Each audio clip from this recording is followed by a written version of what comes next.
Hello, my green skins, and welcome to another Orc War Chief Reviews, another horrible morning to have a curse. And in our horrible morning, we are playing a horrible video game, aren't we? We are playing the well-known and fun video game that is Chronos Trigger. The horror game that's known as Chronos Trigger, apparently.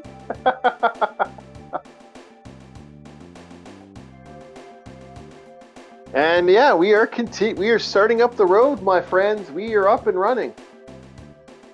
And yeah, so we are going to be finishing this up today, doing some of this, talking about stuff.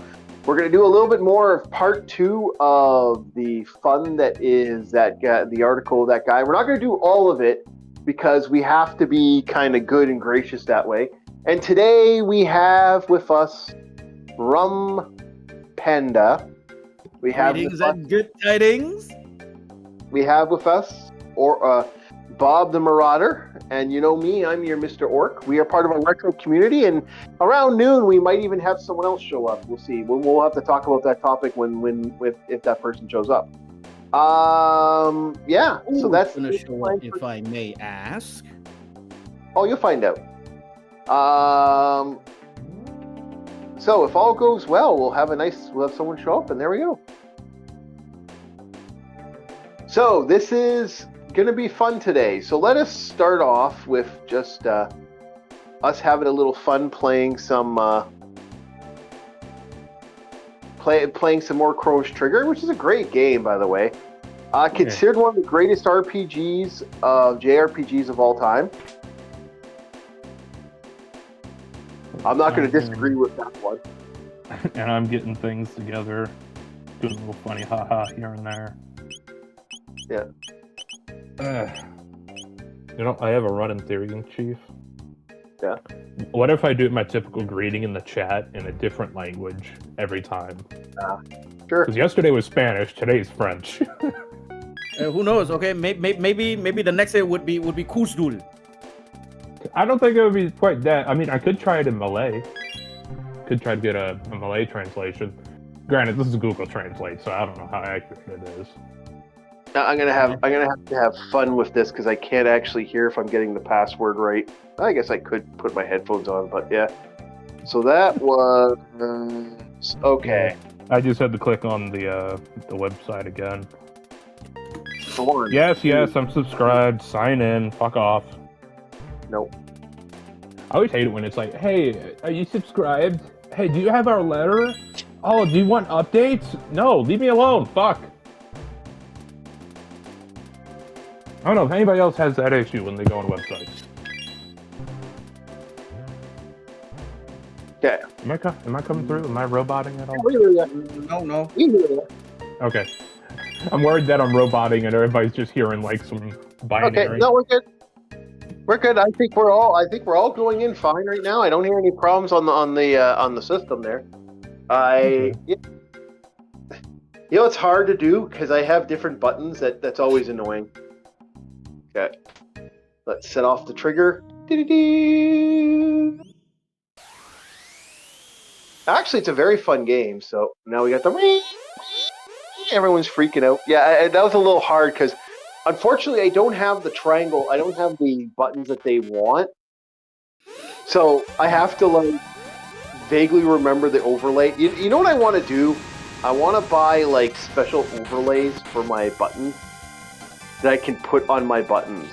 Like so like if I'm playing like A/B, I can switch to A/B and stuff. Because knowing where triangle is on here is a little annoying. Knowing where circle is a little annoying. It's like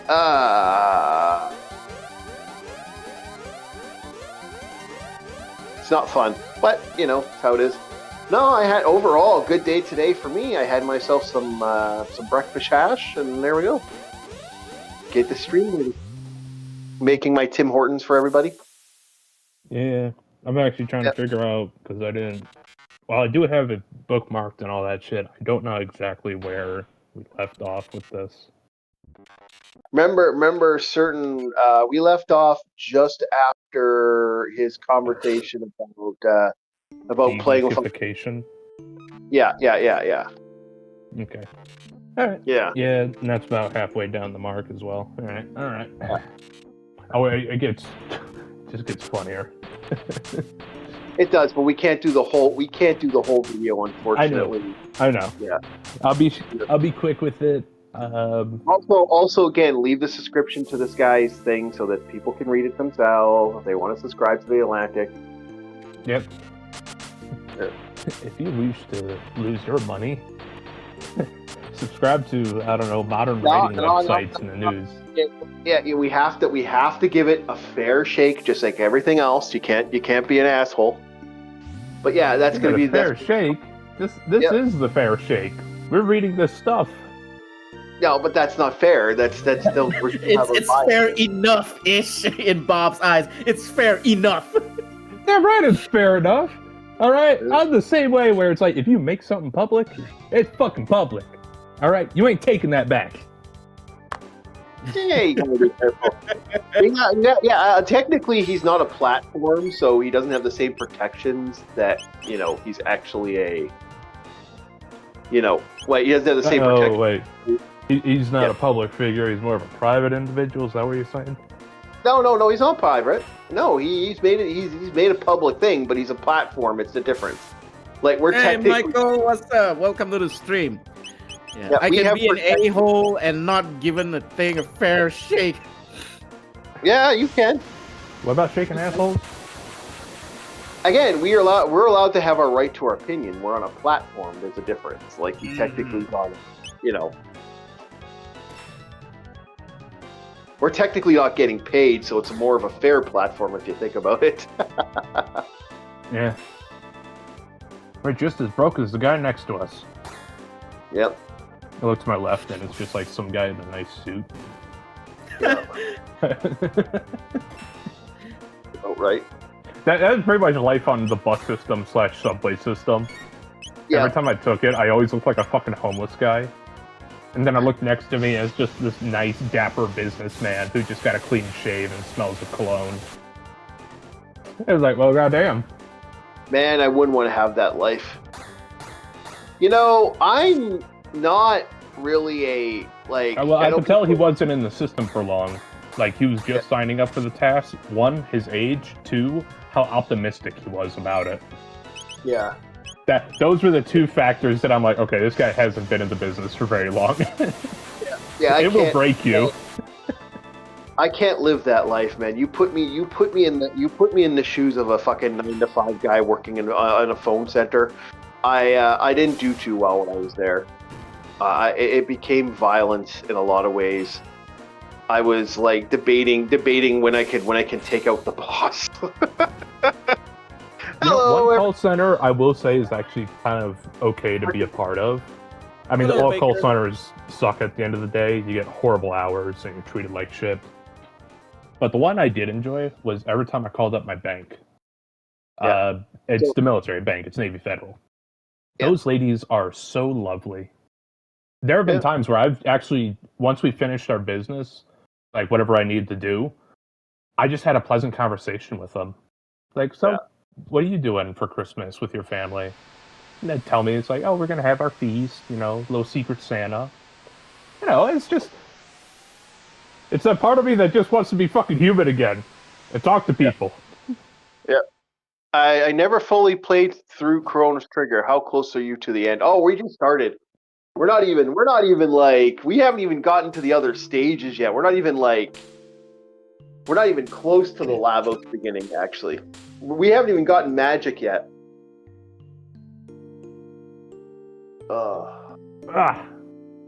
Nice stretch. So you ready to? I guess we could start out now. We already got 5 people showing up, so yeah, let's go. All right. Let's do this. Let's continue with part 2 of this individual's rag on, or I guess I should say his critique would be more apt of a term on Dungeons and Dragons, Tolkien's work, and. Hold on, before we go, okay? Can you recap me on part 1 again? because I wasn't there on PS1. Okay, I was Well, blasted. one thing you can do is if you want part 1, you could watch the old live stream. Yeah, watch the old live stream. If you want more details upon it. But I will give you the layman's term of it. Yep. This individual has written an article. Let me finish this. Let me just do it. I can do it real quick. You add too much. This black Jewish man. Hello. This black Jewish man wrote a shitty article about D&D and how he's angry that Elon Musk might buy another thing. Is that it? Yeah, see, here's the other thing. He wants me to be more delicate, so I am delicate. I use fancy words. And then he's like, no, Bob, you're being too delicate. And it's like, all right, well, then I'll be more harsh. No, Bob, you're too harsh. No, Bob, you have standard from Orc? Really? Damn right. Right. Standard from Orc? Ooh. No. It's not even that. It's just that, you were taking too long. Anyway, keep going.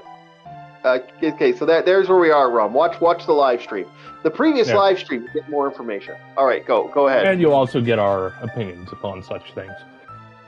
Carrying on from where I think we left off, a technological innovation, however, may deserve the most credit for the game's revival after the streaming platform Twitch debuted. Okay, we actually read past this.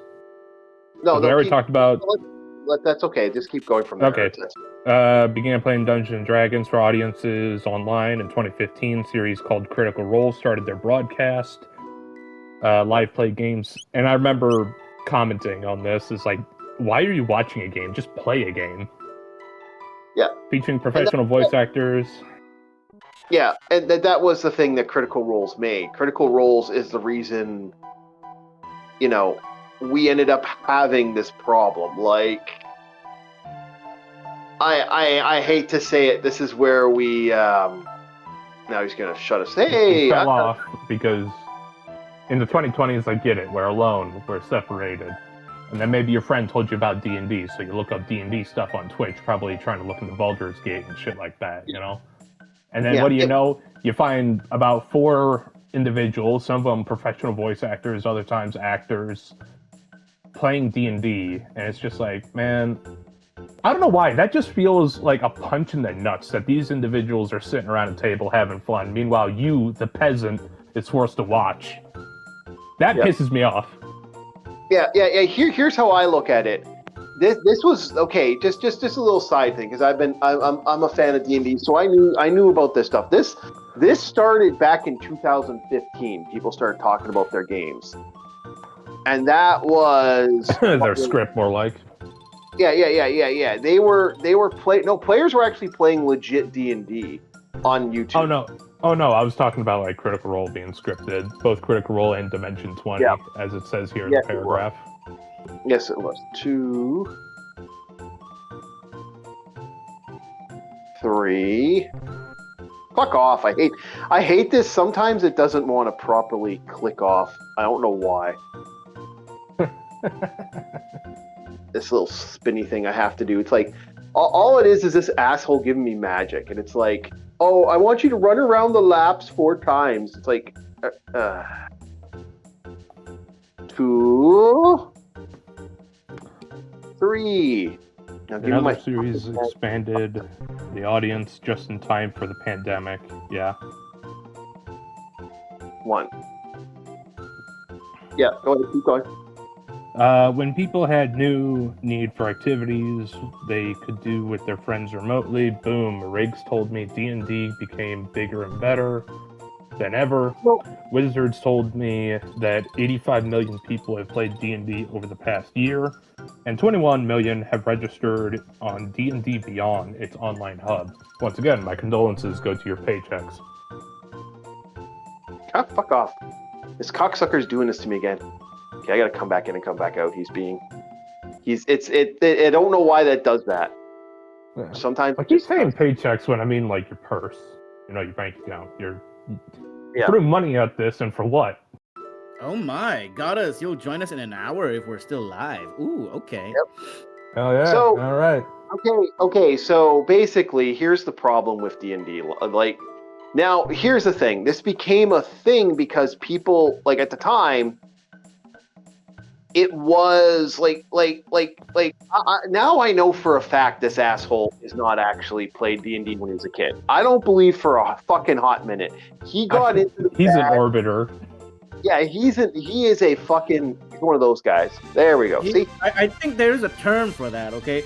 I think we call them tourists, something like that. Yeah. That's what Tourist he is. does fit the description, but early time we called them orbiters, especially in friend groups and cliques. Orbiters was the term. Yeah. I don't believe for a second this guy played D&D now. Now I don't believe it because the way he talked. He'd watch. He'd probably play like Yu-Gi-Oh and like look over at the D&D table. Yeah. He is guys. Yeah. I don't believe for a second this idiot. You know, I really would have at least. It would have at least said, "Hey, I remember when I made this character," and gave us like a story of how you had a bad time or a good time playing D&D. Yeah, Mark. And if you actually played the game, you would do that. Yeah. This is the worst area to this game. Right here is what they did. It just stalls the game out. Like you're just like, now I got to do this for this just stalls you out. And the game purposely like, hey, you can't continue your adventure. It's like this is the only part of this game I fucking hate. Like I hate this. I think can I go back? Yeah, there we go. We're going back in time, boys. But this is a great game. This is actually a really good game. This is probably one of the best JRPGs out there. It's top 10 on the JRPG list in my personal opinion.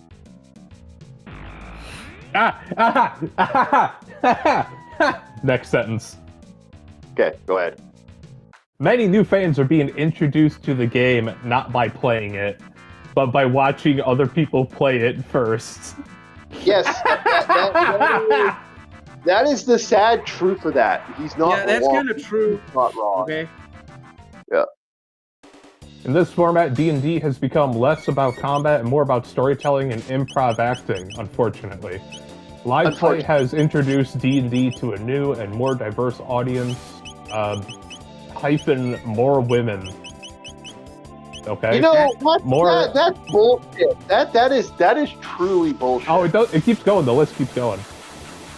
More women, more queer people, and more players who happen to look a lot like the characters cast as disposable baddies. Wait. Are you telling me that Jeffrey looks like an orc? How fucking dare you? Jeffrey is a handsome lad. Okay, you know what I find funny about that? Listen to how he worded that. Listen to everything how he worded that. It's literally him saying, you know what? Like, the people that what he's saying that D&D was at all time was originally xenophobic, racist, and homophobic. Bullshit. I've been playing for a very, very long time, and I'll tell you this right fucking now. No, that wasn't like that. Especially women. Women walked into a table, man. There were guys that were like, women! It's a girl. Can you see her? We see her. She's at the table. It's a miracle. And there was this weird, I'm not lying that when I say that there was this... spotted a unicorn. Yeah. God has presided at our table. The goddess has descended upon us. Good example of this. I had this time where a bunch of tennis. There was these girls who did tennis at the university, and one of the girls convinced her friend and her other friends to come play D&D, and they showed up wearing some of their tennis uniforms after working out. Woo! And wanted to play. Wow. And it was like. It was like a lot of the boys had the few boys that were there were crossing their legs the entire time we played. Now that's nothing. I would fucking too. Short, goddamn. Come on, guys, come on. Okay, come on, guys. We all know exactly what those ladies are planning. Okay. Yeah. No, they were there to have fun, and they think they were welcome to come stay, but they were like, wow, this takes an hour to build a character, and I need to learn this, and this, and I'm sitting down, I'm teaching these girls. It's like, holy shit, it takes time. Like the girls were like, we had NPCs, we had player characters ready, like I call them Bobs. They're just basically base characters Hello. that someone could show at the table. Yeah. Yeah. Called Bobs. I am the generic guy. He's the generic guy. Hey, Yeah, Bob, hey, look, Bob, okay? I mean, at least you're the quote-unquote the more generic guy, okay? You could have been named Steve. Okay, Yeah. the even more generic guy. Yeah, the girls were always, like I said, so girls were totally welcome. There was never ever a time at the table that you ever had someone go and say, "We don't want these girls here." Fuck no. Never ever in a million fucking years would you have someone say, "I don't want those girls at the table." Unless you're Space King, that is, but that's a completely different story. Like the only time I ever had problems with that was girls online, because we had female players that would show up, get really upset, start screaming at everybody, and then fucking lose their shit and leave. And we had that happen twice in the thing, and I was so frustrated because, like I said, there was a time at one point where I was like, yeah, you know what, bullshit. Like, you got to come and play. That's why I tell girls, if you're gonna show up, you're going to make me work on your character, you better show up to play. If you don't show up to play, don't waste my time. And that's what I tell most girls. And I tell boys that too. But that's usually I hit that hammer a little harder home when it comes to the girls. And that's only because girls are notorious for showing up and then leaving. That is the only time I've ever had a restriction towards women. It's usually just like, please come and play. Like, you're welcome. We will not ever treat you differently, but we want you. You got to put the effort. Otherwise, don't come play because it's drive us nuts. Also, Chief, I will repeat this sentence once again. And more players who happen to look a lot like characters cast as disposable baddies. As like, this guy is genuinely trying to compare humans. People to like women. Goblins, ghouls, and other shit. Yeah, like Buddy. But those aren't people, okay? Those aren't fictional creatures. It's like, so what if Ed happens to look like a methy ghoul? All right, yeah, sure, the man's a mess, but goddamn, does he fucking play? Like, I've never had an opportunity. I've never thought to myself, this girl's like, you know, this, or this guy's this. It's like, come on. Doesn't care. So that's fan fiction shit right there. Yeah. I've ran into some of those fan fiction girls. They're like, "Oh, you're totally this." I was like, "What the fuck is that?" Yeah. I was like, I'm just trying to get to my desk so I can do my work. I got fucking files to download on this computer and shit. Yeah, we don't have that. I've never had a girl be treated like that at the table, man. It's a unicorn. You're such an Alistair from Hazbin Hotel. Yeah. They do that shit. Fucking hate that shit. Yeah. Captain, have you ever ran into anyone like that? It's like, oh, Captain, you're such a panda. Yeah, Don't get me started, Bob. Oh, he has. You know what? I'm just gonna. Is that a fat joke thing going on here? Is that? No. That's not a fat joke. But long story short, okay, Bob, just don't get me started. You know what? I'm just gonna skedaddle out a bit here. Okay, I'm just gonna let. No, man. If you don't want to say it, I won't force you. If you don't want to talk about it, it's okay. We'll move on. I'm gonna do the smart thing and just shut my mouth up. Okay. I won't force you to say anything you don't want to. Does Rum Panda have a little bit of a panda belly? If I say the Chief is one to talk. Oh no, I have an orc body, good sir. Nah, you're more like fat belly. You're like a 5e hill giant. You look like a 5e hill giant. Who you kidding? I have the nice big fat belly, the fangs to boot, and a nice old fucking and the big old fucking arms. Although, man, I can't deny lifting. I'm getting old. Lifting 80 pounds sucks. Because I had to lift an 80-pound e-bike and drag it up fucking 4 flights of stairs. That was not fucking fun last night. Well, I believe it. Okay, fine. Let's just say this, okay? I'm built. Okay, the stereotypical tank physique. Okay, that's me. Okay, I'm legitimately built like that. Okay, the stereotypical tank physique. Okay, big Oh no, belly, no, no, broad no, chest, bulging bicep. That's it. Oh, okay. Okay. Because when you said stereotypical tank, I was thinking of like a Henschel Tiger or an M4E2, E8. You know, I was thinking of a fucking Sherman, and I was like, No. Okay, wait, Big- you have tracks? No, big belly. Okay, big belly, broad chest, bulging bicep. That's it. You know, if he is built like a Henschel Tiger, you know he has the long 88. I gotta work out more. That's all I gotta do. I gotta put like at least an hour in every day. I can start doing that. I think the problem is I know if I do an hour every day, I'm gonna be suffering after. I'm getting old. I can't do that hour every day anymore. It's just fucking hot in my body.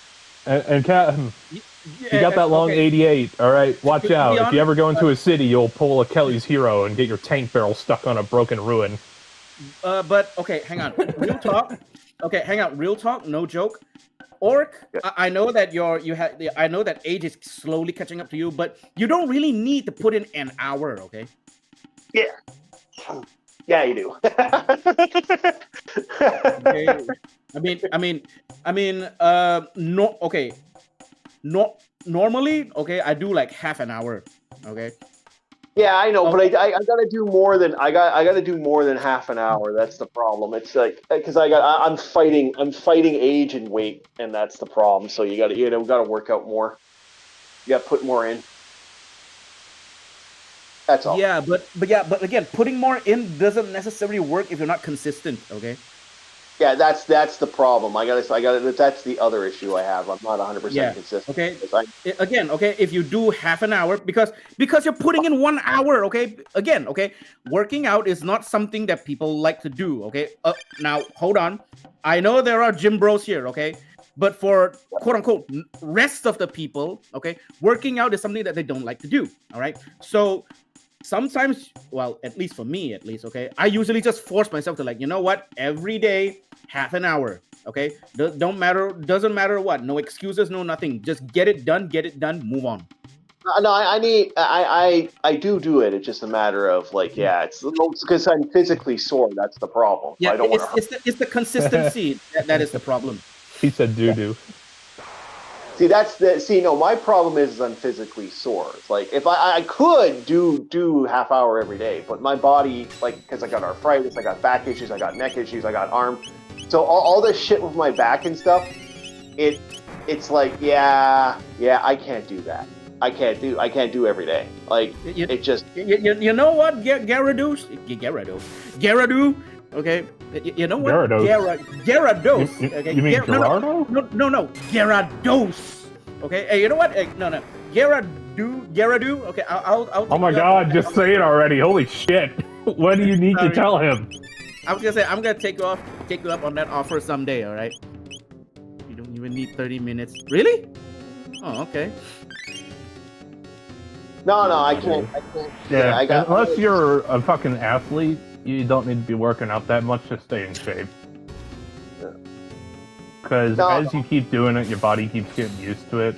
Prime example, when I was in boot, we didn't do anything breakneck, but a lot of us thinned out. But also because of the mental state you're in, you don't eat as much as well.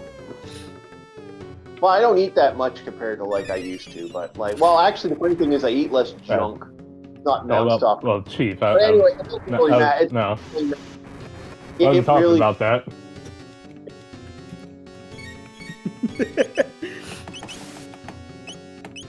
It really matters. Let's get back to what we were doing. All right. Growing up in Orange County, California. There we go, California. In the 1990s, Arabria Iyengar was a good volleyball and improv. She was aware of D&D, but assumed it wasn't for people like her. Quote, the dynamics back in the day were very, like, male and young and predominantly white, end quote, Iarga told me. Then her boyfriend asked if she wanted to play, parentheses, quote, we need a cleric, end.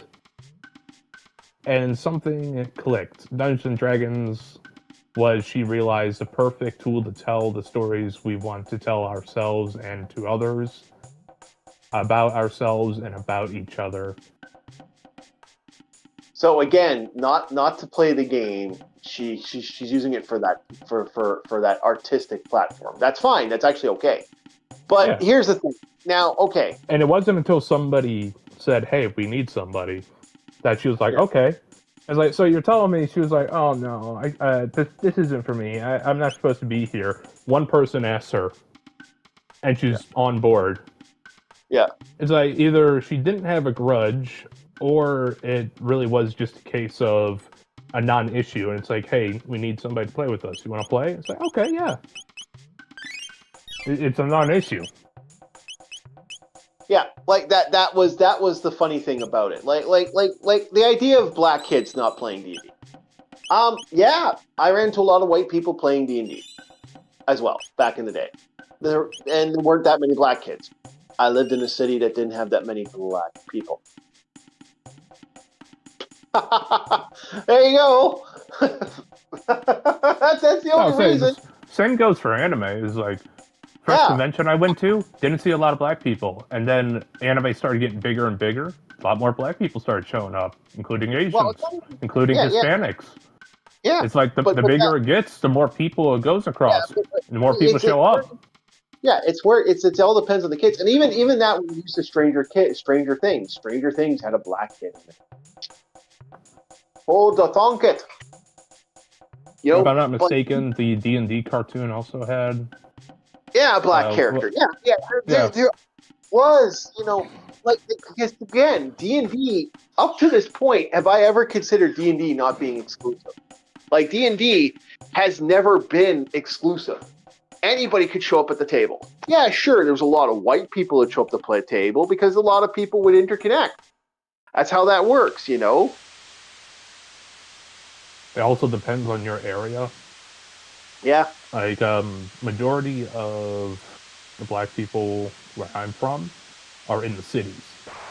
I'm not currently located in the cities. Yeah, but in the cities... But if you had a D&D game over in, like, let's spitball here, like, I don't know, the city of Flint, Michigan, let's bullshit real quick. Yeah. And let's say there's a decent population of black and white people who are both nerds. You could probably get a group of 50-50. Yeah, I never ran into, like, again, you rarely saw kids of ethnic minorities in comic books back in the day because, that was not uncommon for, people who were a part of this group or part of these organizations and stuff. They were doing different stuff. You know where I saw a lot of kids back? You know where I saw a lot of black kids back in the day? Football. Like the few black kids we had were football. That was it. You never, ever saw them anywhere else but freaking football. For me, it was basketball. Football. Yeah, football. Yep. It was all over the basketball court. It was majority black and Hispanic, and on occasion you'd get maybe like two white guys to play basketball with them. Yeah. Granted, those were the jocks. Those were all like the fit kids, Yeah, and the main reason let's be honest, the main reason that is because because let's be perfectly honest, it's because there's how to put this bluntly, there's an attitude to push people of a certain organization or group into sports than there is to push other people into others. It's a racial thing, but it's how it's been. You'll never hear, like, some of it's just sociological. It's just primal creatures. We never saw that, like, back in the day. It's just how it is. I remember a kid in my neighborhood. Yeah. He was into nerdy stuff. He even liked watching Dragon Ball. His mother wasn't having it. She wanted him to play basketball. Yeah, they want him basketball because that's how you make the big fucking money. That's how you get in the basketball. You'll make the big money. You'll make this. You'll do this. So they push these kids into that value. It's why a lot of fucking, why do you think a lot of people get into becoming a lawyer, for fuck's sakes? It's how that is. It's some generational, or doctors, and why do you think people push this? It's stereotypes that have been existing for since time immemorial. It's a sociological thing. When I hear people say, "Oh, black people never played D&D," well, it's because no one ever fucking asked. And the second someone did ask, 90% of the time they would come play. Again, that's how I got the guy from my friend from Kenya. My friend from Kenya and the other guy were legitimately. One of them was studying to be. One of them was, dear God, was studying to be a freaking psychologist, which I'm really, really happy he decided to change his course there. And the other one was studying to be a doctor. And how did they run into that? They were literally, at the time, one of the guys I knew at the table was like, "Hey, come play." That's how that worked. That was simple. That was simple. That was easy. That's how that went down. It's not hard. Okay, go ahead. Keep going. Okay. Yengar had... Oh my god. Sorry, it's just the name Yengar. I don't know what the origin of that is. Has a charismatic presence, playing on Twitch with friends led to her trying out Critical Role and eventually becoming a dungeon master for a spin-off, Exandria Unlimited. Oh, good for her, okay? She's making money. Many longtime Dungeons & Dragons fans had recognized themselves in the game's crude cannon fodder. Sorry, I gotta read that again.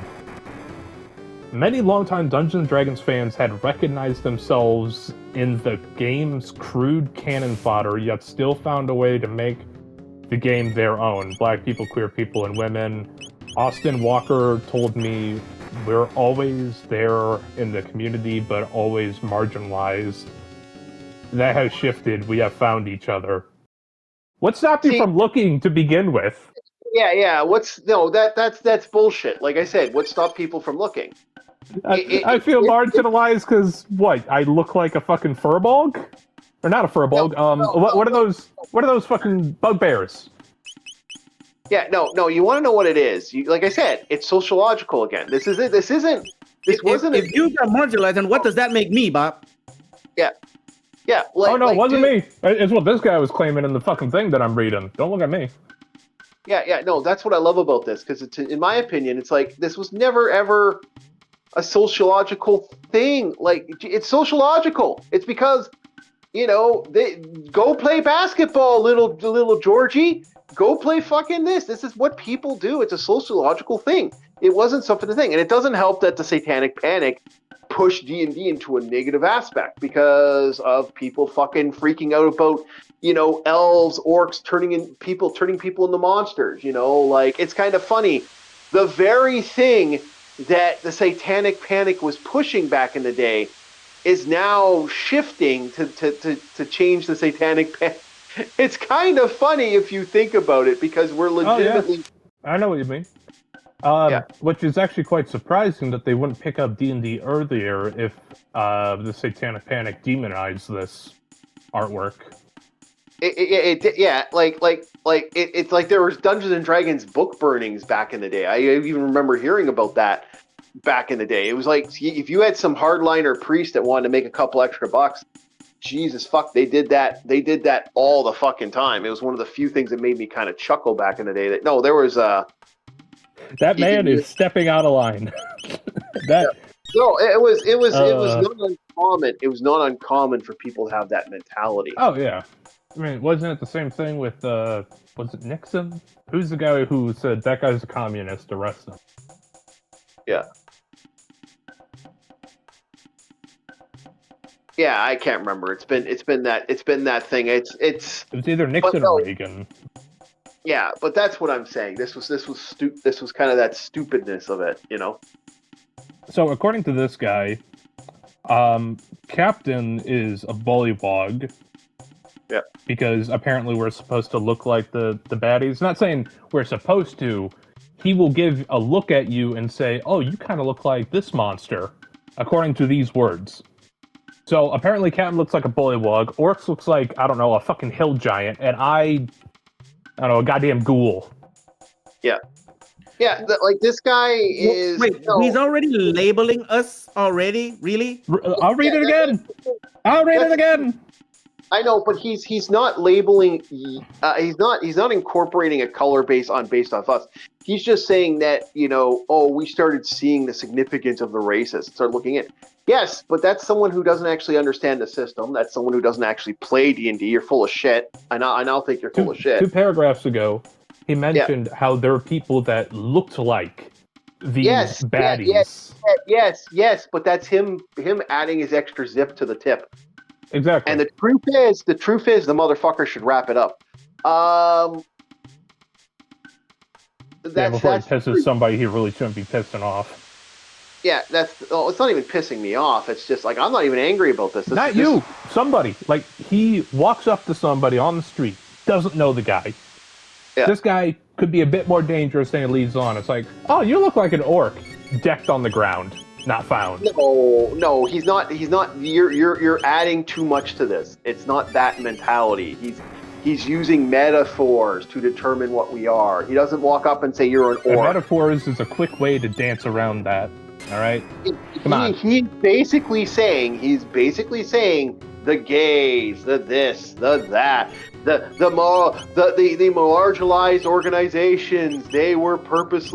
They turned D&D was actually secretly using them to make racial claims, and that only the true lawful good paladin was the white people. It's like that. That's what he's doing. Yeah, I know what you mean. He's trying to twist it into this. And it's quite obvious he's never heard of Al-Qadim. Yeah. Well, most people haven't, unfortunately. This is why I think he's full of shit. I don't believe this guy played second ed. I believe this guy is using second ed as a way of I validate my work by the fact I played second ed. No, you didn't. If you played second ed, you would have at least had a story about a game of second ed that you played and the character you created, instead of getting excerpts from people who played the game. Yeah. This guy's fake. This guy is super duper duper duper fake. That's fine. Like Jewish man. Yeah. He's fake. He's fake, and he's playing a fake thing. And that's Wizards. Go ahead. Wizards saw its audience was changing and began to think about how it could make the game more inclusive. It already is inclusive. Whatever you put your mind to. This was a major attitudinal shift. I gotta love this. More inclusive. What, by banning Al-Qadim and fucking Oriental Adventures because they were fucking considered racist?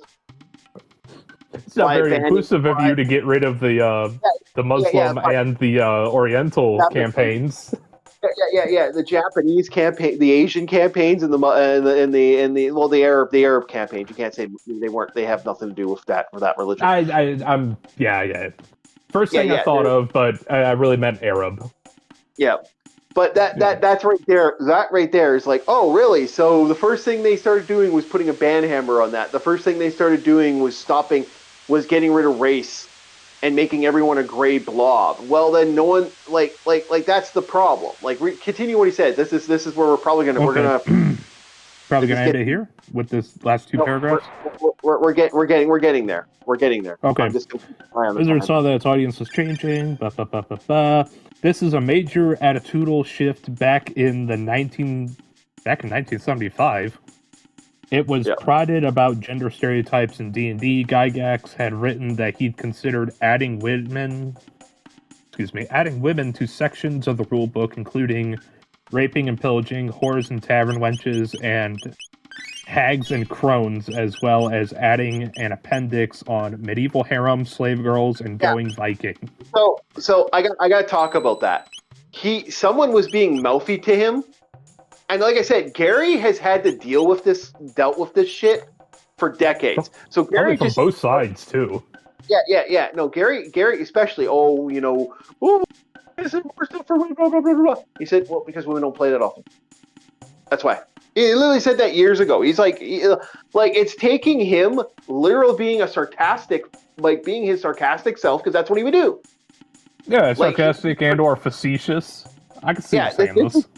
Yeah. This is what he's doing.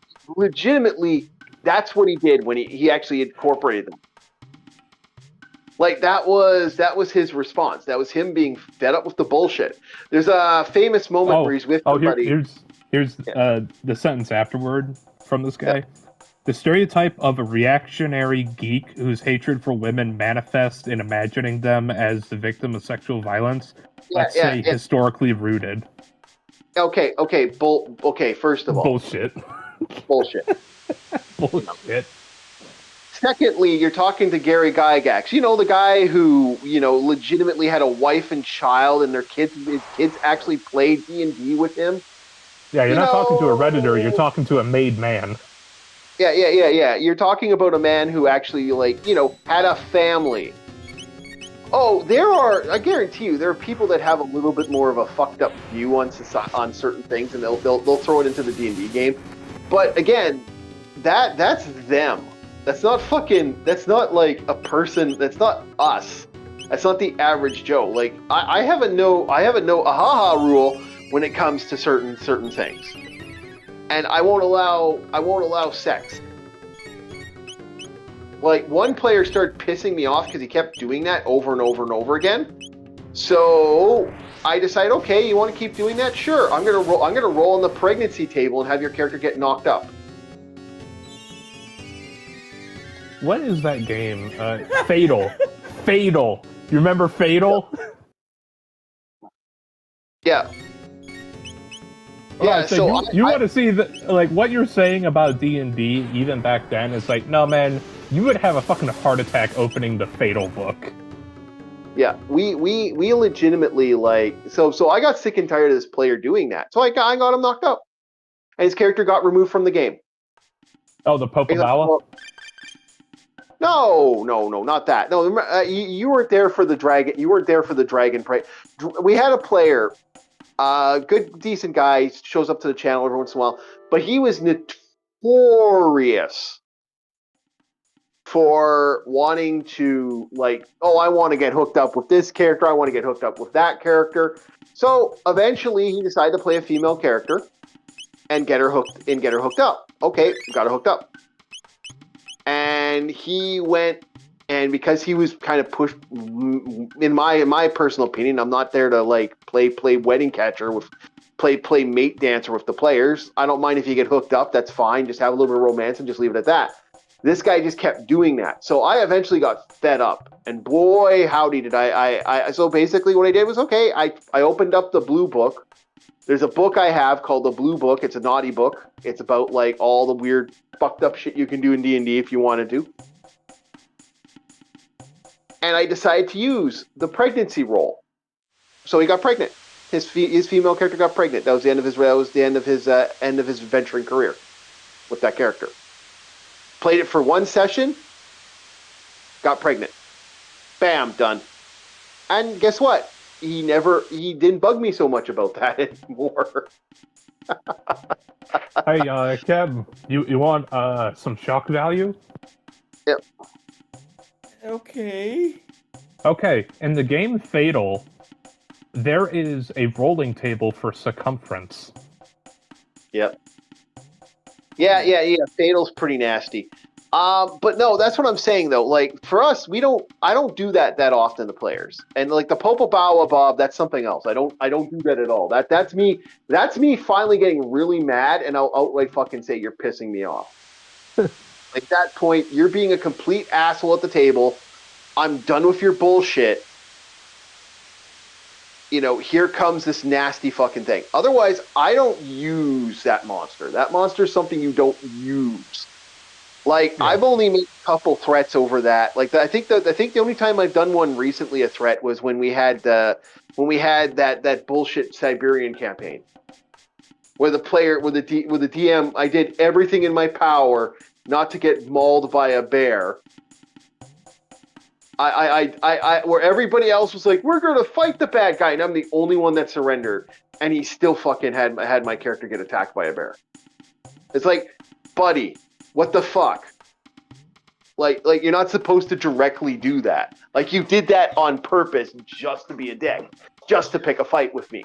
And I said, well, geez, why don't I just throw a fight at you as a DM? Dude, you're being an ass. This is why I almost kicked him out right then and there. because like that is you don't purposely target, and I know that individual was purposely targeting my character because Oh, dude, I walked out, and then you demanded they come back. what? I walked out. Remember? Yeah. Yeah. Same guy's campaign and all that stuff was going down. I'm just like, I feel like I'm wasting my time. I'm just gonna leave. Goodbye. Yeah, I just fucking left. Yeah, I asked you to come back. Yeah, because that's not fair to the rest of the players who are playing. Like, at least No, wait so till the session's over. Yeah, that's Yeah. what I was saying. I'm actually surprised that they didn't just fucking leave as well. God damn, that was dry. Either way. But yeah. Roll for circumference. So one thing I remember reading in Fatal.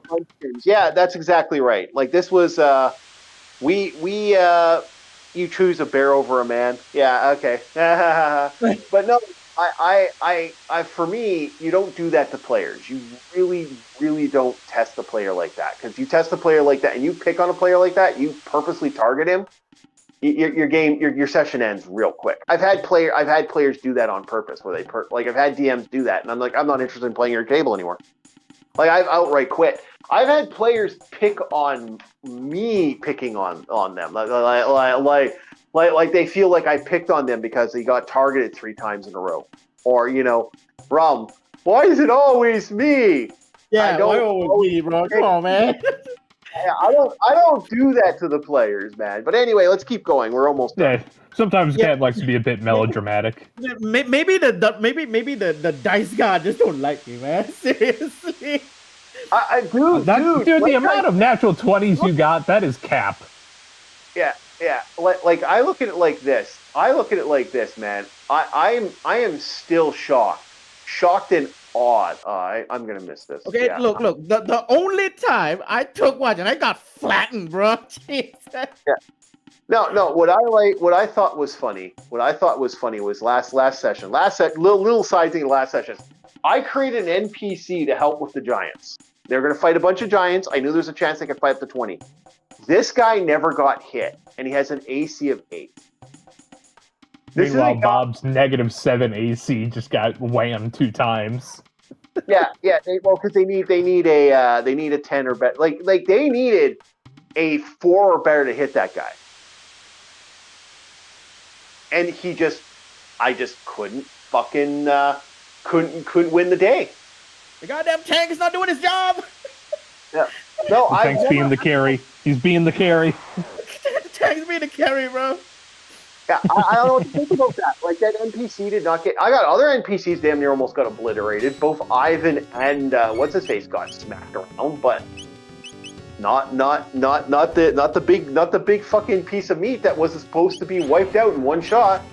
Again, so sad, Erus. Tapka Erus Kadri. Yeah. He was doing good too. Like, that was an interesting conversation at the end. It's like, because you wanted to he wanted to just use the same character. It's like, no, we can't do that. Like, you got to bring in somebody else. Sorry, man. I have to death is part of the game, man. It's not like you're supposed to. And even in game, I tried to do my best to set them back up with the same stuff. Yeah. I tried. But I can't do everything, all right? I don't have a resurrection spell up my ass. Yeah, well, yeah, you're not supposed to. Like, those are supposed to be rare. It's supposed to be meant for, characters who've been playing for 20 years, like that. Like resurrecting somebody is supposed to be a big thing. Like, that's supposed to be important. Too many players use that as a backup. Like, Raise Dead and Resurrection are big things, man. It takes a while. Like, you're still taking a player out of play the second you have to bring him back from the dead. It's not an instant, oh, hi, I'm up. No, it fucking takes days to fucking bring someone back from the dead. Unlike Baldur's Gate 3. Yeah. All right, carrying on. But now the company was open to change. In June 2020, during the protests following the murder of George Floyd, won't talk about that, the D&D development team acknowledged in a blog post that the same earlier version of the game offered portrayals of fantasy creatures that were painfully reminiscent of how real-world ethnic groups have been and continue to be degraded. That's just not right, and it's something we believe in. Yeah, bullshit. Bullshit. Okay, but again, Uh-huh. what am I supposed to say again? Okay, because my brain all of a sudden just snapped a bit when I hear Bob said that. Okay, in the end, Captain, remember the little cards I gave you. Okay, read off those. So in the end, okay, yeah, I know. Okay, but in the end, it is a fictional thing. D&D is a fictional thing. Okay, if you're bringing a fictional thing hey guys, to the real world, okay, hold on, there's something wrong with you. Okay, the magical word of the day is fictional, not real. yeah, okay. Brought to you by the number 7. Yes. How many morons it takes to fucking write a bad The article? color of the day is purple.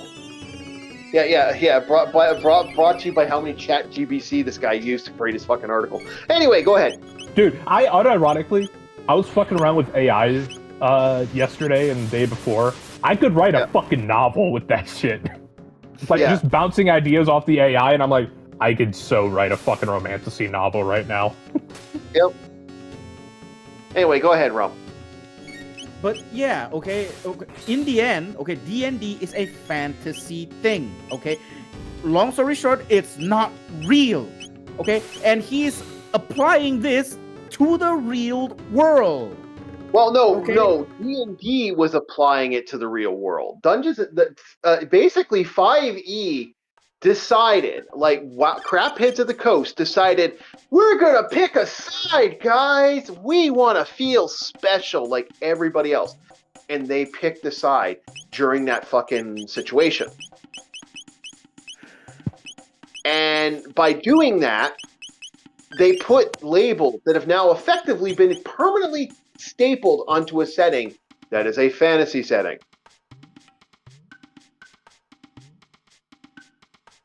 I may do some more leveling, or like I'm doing some leveling right now. But yeah, that is the problem here. I do apologize. By the way, if you want to know, this is masterclass in gaming right here. This is you come here, and you basically do what I'm doing. You build up a high level character. You'll get your character's specials up real quick. This next paragraph, fuck off. Okay, go ahead. Yeah, continue. In 2022, Wizards announced that it would be removing the word race from the game and substituting species, noting that race is a problematic term that has prejudiced links between real-world and fantasy peoples of D&D worlds. Sorry. It was also adjusting the, quote, lore of the D&D multiverse to be more diligent in extracting past prejudices. Since then, it has removed the kind of rules that made it difficult for hobbits to be fighters or dwarves to use magic, although different species retain distinct traits. So it's just humans with hats. It's humans with hats now. That's what they've done. They've basically effectively destroyed Dungeons and Dragons and turned it into humans with hats. That's what I call 5e. It's humans in hats and furries with all the powers. I love that links between real world people and the fantasy peoples of D&D worlds. You know, the thing about the D&D worlds is you're supposed to be the hero that helps those people. Are you not? Yeah. You have the ability to help them. Yeah. Instead of bitch about it in the tavern. Yeah. Well, that's thirsty. I'm laughing a bit because because like they are all for diversity, okay? But when given a chance, okay, they just strip everything. But they just strip everyone of every unique quirks that make them diverse. Yeah. The Great Blob, like the chief said. Yeah. No, it's fighting for this is why a lot of us that are playing Dungeons and Dragons for decades saw this and started laughing, because a lot of us were thinking to ourselves, wait a minute, you're taking out the diversity out of a game that had, like, you just removed your own diversity from the table, from the game. Like we thought it was funny. A lot of us thought that was hysterical. The moment I heard Bob say that, I was like, I'm laughing a bit. So you're all in for diversity, okay? But you're taking away all the quirks and Diversity. all the Yeah. other unique, not factors, Yeah. sorry, all the unique features, okay, that make Like- other Yeah. quote unquote species diverse. Yeah, exactly. You know what makes it even more funny? That makes it even more laugh out loud hysterical in a lot of ways. I can't It- it- stop It- it's silly because if you think about it, what have they done? They've actually destroyed the diversity. And that's the thing, when you have a gnome fighter, for example, or you have a elf this, or you have somebody that doesn't meet the requirements of playing these things, what makes them unique is the fact that they are still doing that job. They've decided to break the norm and become something different. That is what made them unique. That's what made them rebel. And yeah, sure, you have to deal with negatives. It's like a dwarf. It's like when dwarves decide to be thieves, man. me trying to be a ranger, right? Or remember that? Yeah. Well, that's the thing. You can within the rules. There are special conditions for it, but you don't get the same benefits that a normal ranger would be. There's nothing wrong with that is what makes me unique. It makes me diverse, and they took it. Yeah, and now they're stealing it from you. Now basically that dwarf doesn't have those abilities anymore. You know, that 5% that the dwarf gets that would give him that special ability. Oh no, doesn't get that now. Bye. No, you're not allowed to be different. You must consume gray slot. You must be the same as everyone else. No individuality. Yeah. Basically, enjoy your fucking daycare. Yeah, that's exactly right. So this is bullshit. This is why I said when 5e. I have said this constantly. This is why I hate 5e.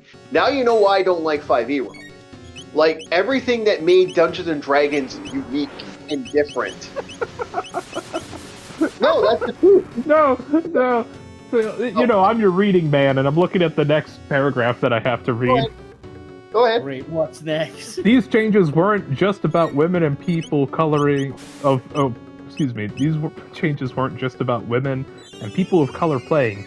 Greg Tito, what a fucking last name. Greg, a former spokesperson and podcaster for Wizards, told me that white players expected more and better from them too. What? Huh?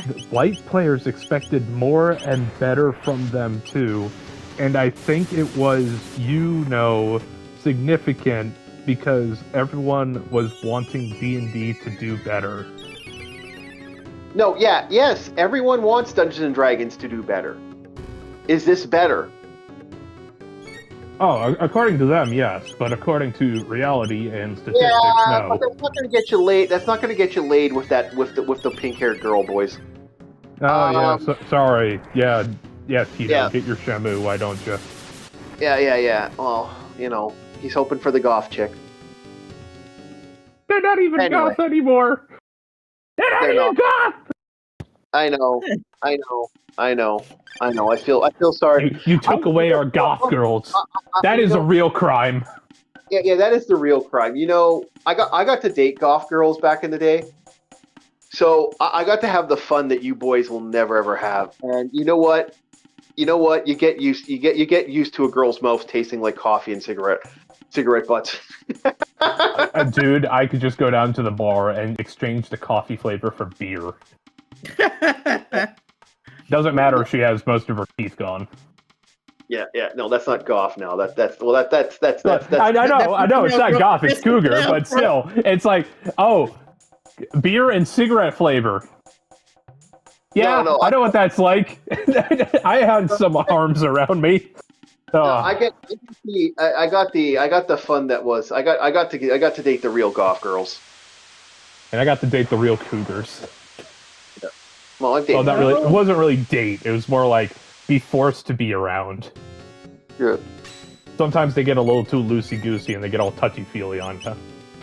Yeah, that's okay. But Well, at least I'm lucky enough to date some girls whose lips taste like scotch and cigarettes. Okay. Oh, you got the grannies. Oh shit! You got the babushka. Привет, Gallo. Yeah. Not fighting that, not beating that, the whole Asian people like the grannies. Oh man. Oh man. It's one Are way you or getting another. some cookies afterward too? I want some cookies. Come on, man. Get some of Nah. Granny's cookies. Okay. See, that's the kind of shit that you'd get is like when your lads figure out you're dating a grandmother, they'll demand cookies. So they don't. Dude, I used to date a girl that was in that period of like having her next kid. And at the time we were dating, she didn't tell me until later. And I remember very clearly my friend going, "Man, that must be weird to do that." And it's like, yeah, it is actually kind of weird. Are you gonna stick around with her when she has her kid? And it's like, probably not, but we're both in that agreement. We're probably not gonna, but we're enjoying our time before stuff gets serious. Yeah, that was fun.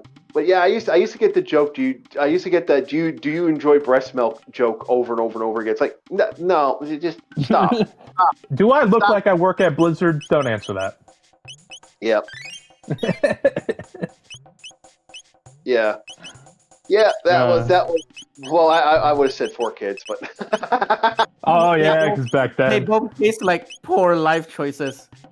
Yeah. Oh yeah, they all chase like poor life choices. Yeah, Poor they do. life choices. Hiya. I've done a lot of poor life choices. That's okay. Anyway, Oh boy. keep going. If your identity was built around being a fan of a marginalized pastime, Oh, who's that? de-geekification meant that suddenly you weren't as special anymore. Comic books, video games, fantasy, and science fiction role-playing games such as Dungeons and Dragons, they were all getting more popular and trying to appeal to new audiences. Not everyone is happy with the changes that effort inspired. Inspired? What was What? inspired? This was literally just following a trend. That's what drives me nuts about this. Everything they did to D&D is just about following a fucking trend. That's what Fall in drives me. line, or catch your lumps, and we'll cancel you and ruin your life. Hello, LCX. Welcome. Welcome, LCX. I believe LCX is starting her stream right now, so hello. They owe you that $5 back. She's starting her stream. Yes, So- we so- are live on my So channel. this is going to be a collab stream. Yes, it's a collab stream. Welcome. Hello, everybody on the stream for LCX. So we were going to talk about. We're going to stop here. Again, leave that guy's the article on the thing. So if people want to read it, we can't. Okay. Yeah, Yeah, we let me have get to the be- website link. Yeah. We have to be respectful enough to give the guy his due. Honestly, he's just spouting the same shit I've heard from D&D. At this point, this is where he starts becoming like, the same stuff I've heard parroted over and over and over again. Why 5e? And you guys may have to get a subscription. This is where the real message start coming out. Okay, this is where the real message start coming out. Okay, it's all No. agenda. Yeah, we've seen this. I've seen this time and time again with Dungeons and Dragons. So at this point, I'm like, yeah, I don't care. So we're coming to our next topic, and this reason we wanted to bring this up. So Norway has arrested a man for playing a visual novel / playing a Princess Maker type game. For the layman like me in the audience, what is a princess maker? It's a LCX. racing sim. Basically, it's a racing sim. You raise a princess or a daughter until you train her to basically be all kinds of stuff. You can even train her to do all kinds of lewd stuff, or just train her to be a knight, a magician, a politician, whatever. So Politician. That's right. That's my baby girl. You tell him you get those votes. So basically, this game that Orc is talking about,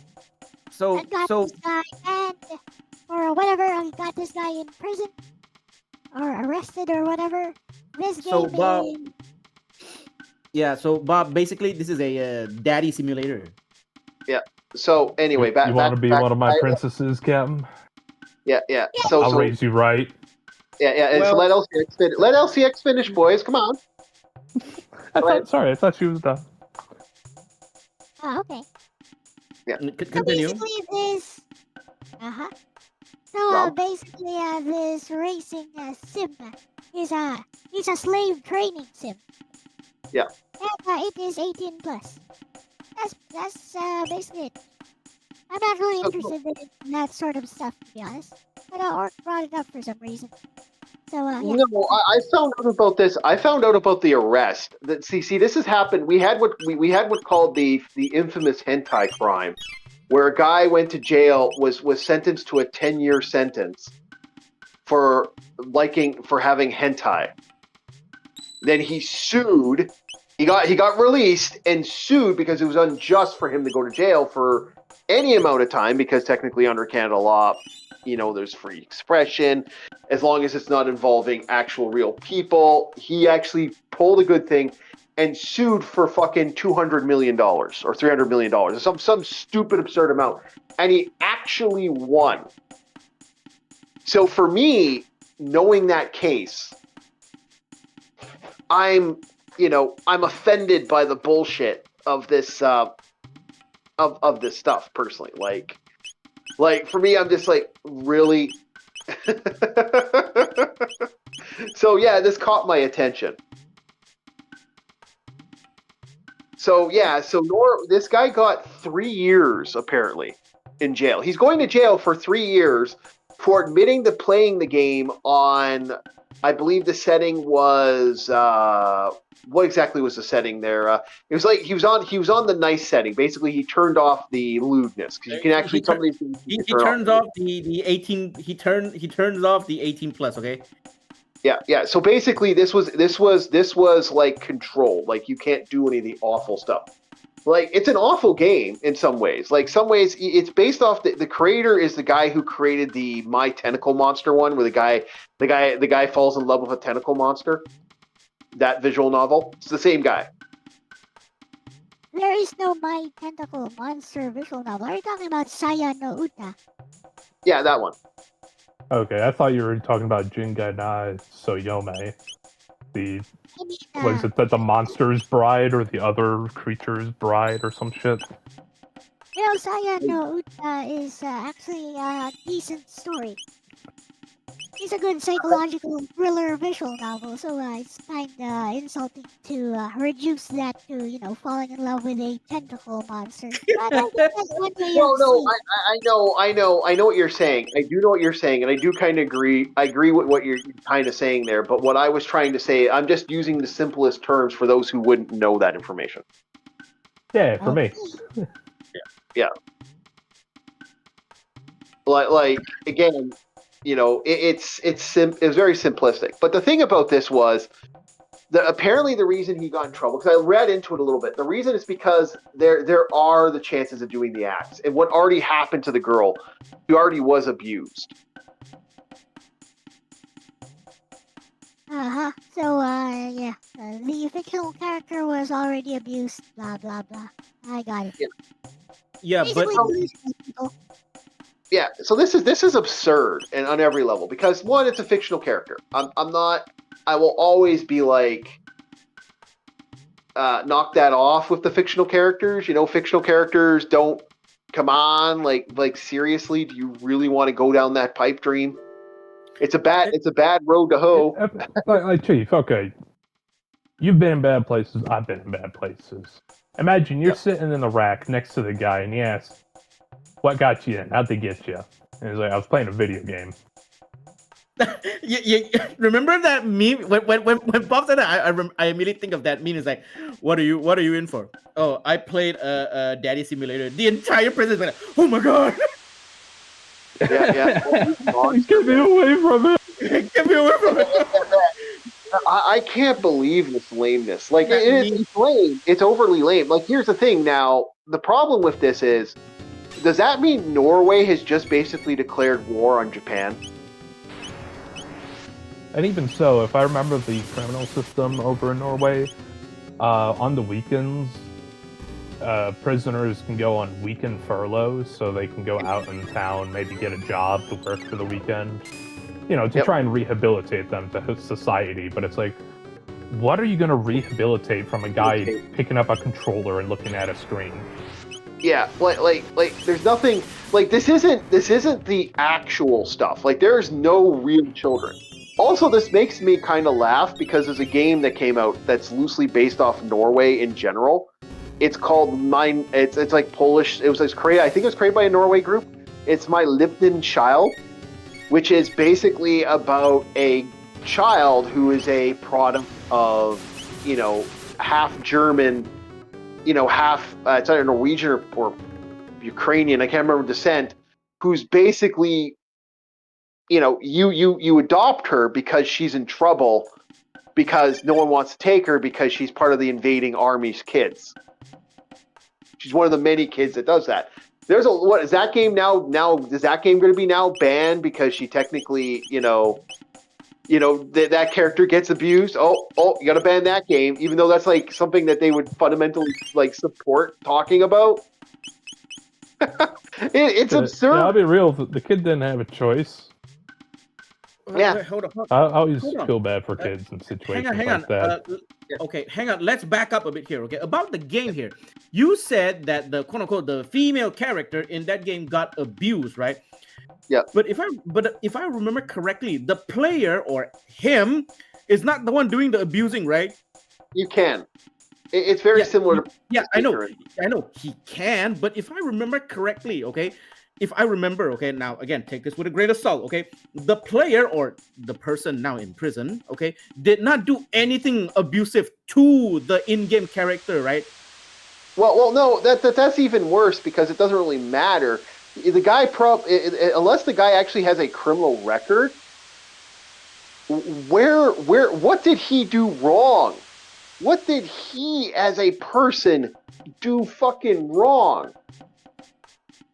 He didn't rob an art museum over in Stockholm. Yeah. Like, I'm sorry, especially in the country right now. Let's be honest. Their country is having a lot of certain types of arrests going on in their country right now at this moment. There are a lot of fun little jail arrests happening in their country. It's exploded recently. You know, we won't get to the reason why, but let's just say this. What? It's just the meme made into a reality. Think of the fictional children. Yeah, think of the fictional children. It's bullshit. It's absolute bullshit. Like, I am not a fan of this at all. Again, you better ban Marvel Comics. You better ban DC Comics. Then did someone read the infamous fridging thing for Green Lantern? Oh, bad guy. Like, I mean, fuck. if you're going to make consumption of a fictional crime in media a precedent for arresting or even actually convicting someone, that's a very dangerous legal proceeding. Because it opens up the floodgates. It really does. You know, to just arrest and convict somebody or prosecute someone for a fictional crime. Yeah, that is actually. You're gonna have a lot of people in your prison. Yeah. Okay. Yeah, that's the problem. Then that makes TV shows, that makes movies, there's so much shit that you could legitimately instantly say, oh wait, you know, they're gonna have to ban it all. Dude, that could make fucking PSAs. Yeah. Like those PSAs of if you or you know a child who's being abused, call this number. Well, I guess I'm getting arrested. Fuck. Not even that, Bob. Again, fictional imagination. I can just imagine, okay, somebody getting violated. He's getting violated. Okay, so I can just imagine. So yeah, okay, that's the thing about the PSA. The PSA is a fictional scenario in order to show horrible things. Yeah, but that doesn't matter, Bob. You just thought it, is what he's saying. Like that's one step away from thought police. He thought of it, and then he forced me to witness it. He's the real criminal. Yeah. It's thought police, man. And then we're both in the same fucking jail cell. Yeah, it's called thought police. Right there. That is thought police, man. That is Well, the worst. Okay, that is, if that we is- end up in a jail cell together, I can tell you one thing: you're paying me for protection. Okay. So here's how this works. It's just like, I gotta this make works. money somehow. Okay. Here's how this works, boys and girls. This is the worst version of I lost the game that you could ever have. Oh, you bitch! You bitch! I'm serious. I'm being honest. I'm being really honest here. Think about that. You know, oh, I lost the game. Oh, we thought about something. I thought about that girl. I saw that girl. What was that I game thought or that anime? I lost the game. Yeah, I lost the game. What was that anime about people arresting individuals based on perceived things that they could potentially do a crime in the future? Was it Psychopath? Yeah, Psychopaths. Yeah. This is very Psychopaths-esque with like, oh, you could have witnessed this thought. Yeah. Very 1984 as well, goddamn. You see how quick totalitarianism can take over, ladies and gentlemen? Yes, you there, LCX? What did you say? Was it Psychopaths? Was I right? Yeah. Yeah. Okay. Yeah. It's absurd. This is absurd. Like I love Psychopaths for that too, where the woman is technically the victim, and then she ends up on the fucking on the radar. It's like that's absurd. This is a crazy idea for society. I'm not a fan of this at all. Fuck that shit. A million times sideways. And and it's funny because Norway is also one of the places that's been pushing a lot of this other crap recently. That is kind of getting funny. Like, there's a reason why Denmark has shifted its feeling towards stuff. That's just become absolutely Dickensian, to the point where they're like, hey, you know, certain people come to their country. It's like, we're gonna steal your jewelry to pay for you living here. Like, it's gotten bad. And like I said, that pendulum's gonna switch in Norway too. It's inevitable. It's only a matter of time now, and it's just like, that is absolutely scary.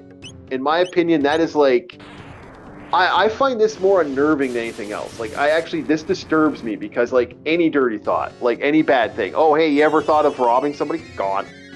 Hey, you ever gotten angry, wanted to punch someone in the face? Oh, you technically assaulted them in your mind. Hey, Bob, you see that lady over there? She looks real nice. Huh? Hey, wait, what are you thinking there? Police, come in. Yep.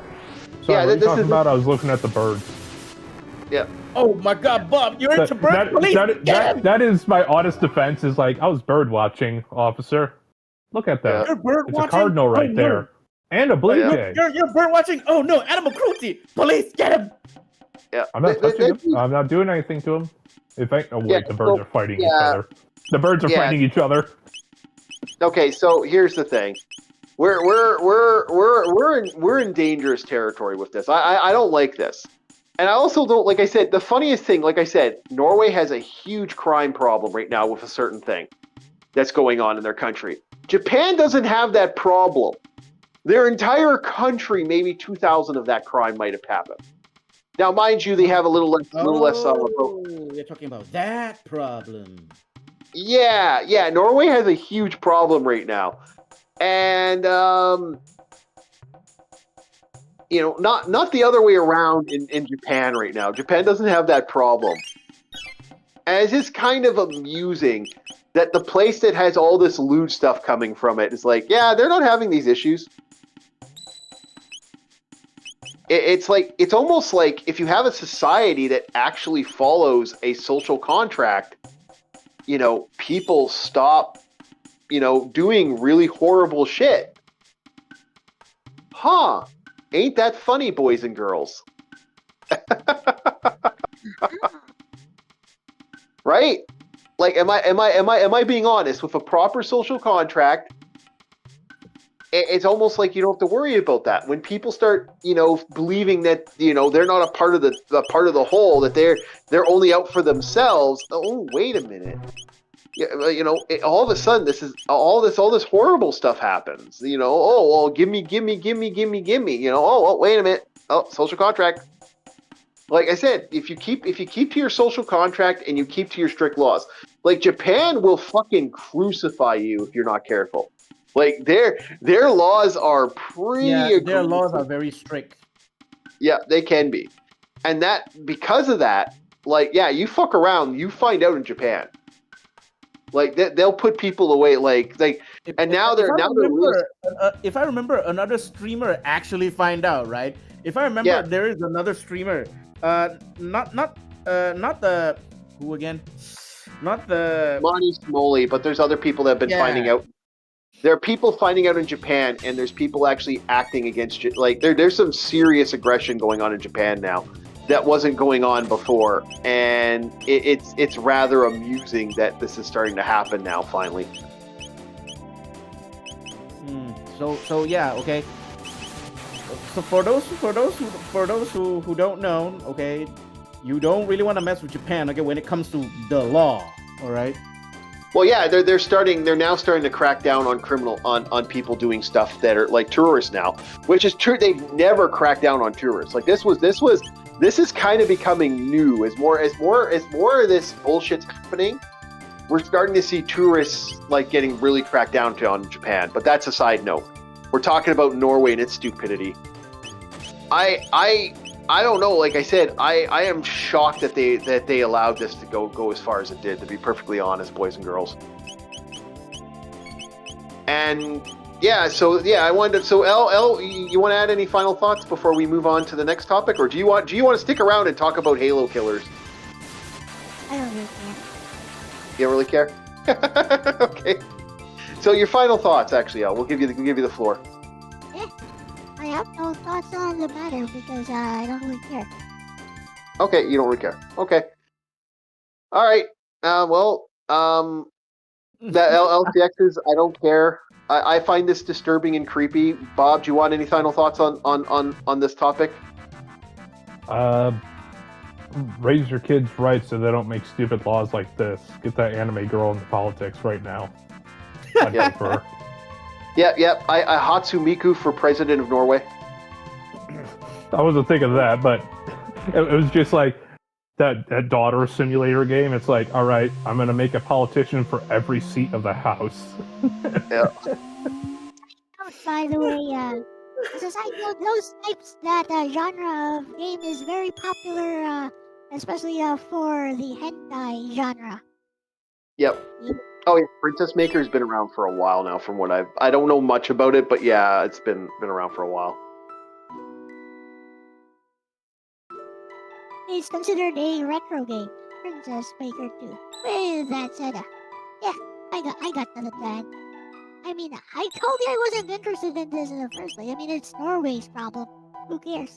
They set up precedent for that. Yeah, but the problem is okay. The reason I brought it up with you is the problem is that Norway. It's not just Norway's problem because this could be everybody else's problem. Very quickly. Again, not for us. It's not okay. Again, okay. I totally understand what LCX is saying. Okay, that is totally the Southeast Asian mindset here. Okay, it's not our problem yet. Okay, so we're not gonna care. Okay, Social credit score. I was gonna say the same thing as well. Okay, because again, okay, here in C, okay, we got our own problem to worry about. Okay. Yeah, I get that. Yeah, I get that. I do get that. But that's the other reason. You're technically an outsider of the scenario, so therefore you might have more of a word on the scenario as a whole. But okay. So you're asking us, me and LCX, the two C servers, because we're outsiders, right? Okay, what is our viewpoint? Oh, okay. If you say that, then I got a few. Okay. Go ahead. Right. Okay. LCX. Okay. We are outsiders, right? Okay. So for my point of view, okay, I think that they're crazy. I think that they're bonkers. I think that, one day the pendulum's gonna swing the other side, and when the pendulum do swing the other side, oh man, fire and brimstone is gonna hail down on Norway, right? Yeah. So L, is that your thought process from the outsider? Look, I really don't care, and I really don't care to make predictions on what's gonna happen. I don't even know Norway. Okay. Well, I like Rum's thought process. It's them white boys are being stupid. I kind of like that one. That one was enjoyable. Beautiful. Eloquently Beautiful. put. Elegantly, elegantly. Here's the thing, okay? As an outsider, okay, I look at this and be like, what? But those are fictional things, okay? You are literally sending a real person into jail for a game. Yeah. Yep. Yeah, exactly. Yeah, that is how ludicrous this is. You are sending someone to jail for playing a game. Maybe Norway just hate gamers. Wait, Rob. Let LCX go ahead, then you go ahead. Oh, okay. Oh, I have a suggestion. Why don't we take a look at the actual court records and what this guy was actually, was actually convicted for, and what was the rationale behind the decision. Oh yeah, what is he actually convicted for? Yeah, Aside you're from welcome to playing it. I didn't think to grab that, but you're welcome to grab it if you can. I believe 4chan even brought up the court stuff from that. They gave you the English version of it. I have a better idea. Okay. Hey, bestie. So, apparently some guy in Norway got arrested and subsequently convicted for some, playing some slave training hentai game. You happen to have any info on that? And would you happen to know what the actual rationale behind the court decision was? Bestie? There you go. Easy. True Slave Asian trading game. True Asian right there, I'll say. I was just about to type in on ChatGPT, man. The C server, people think alike.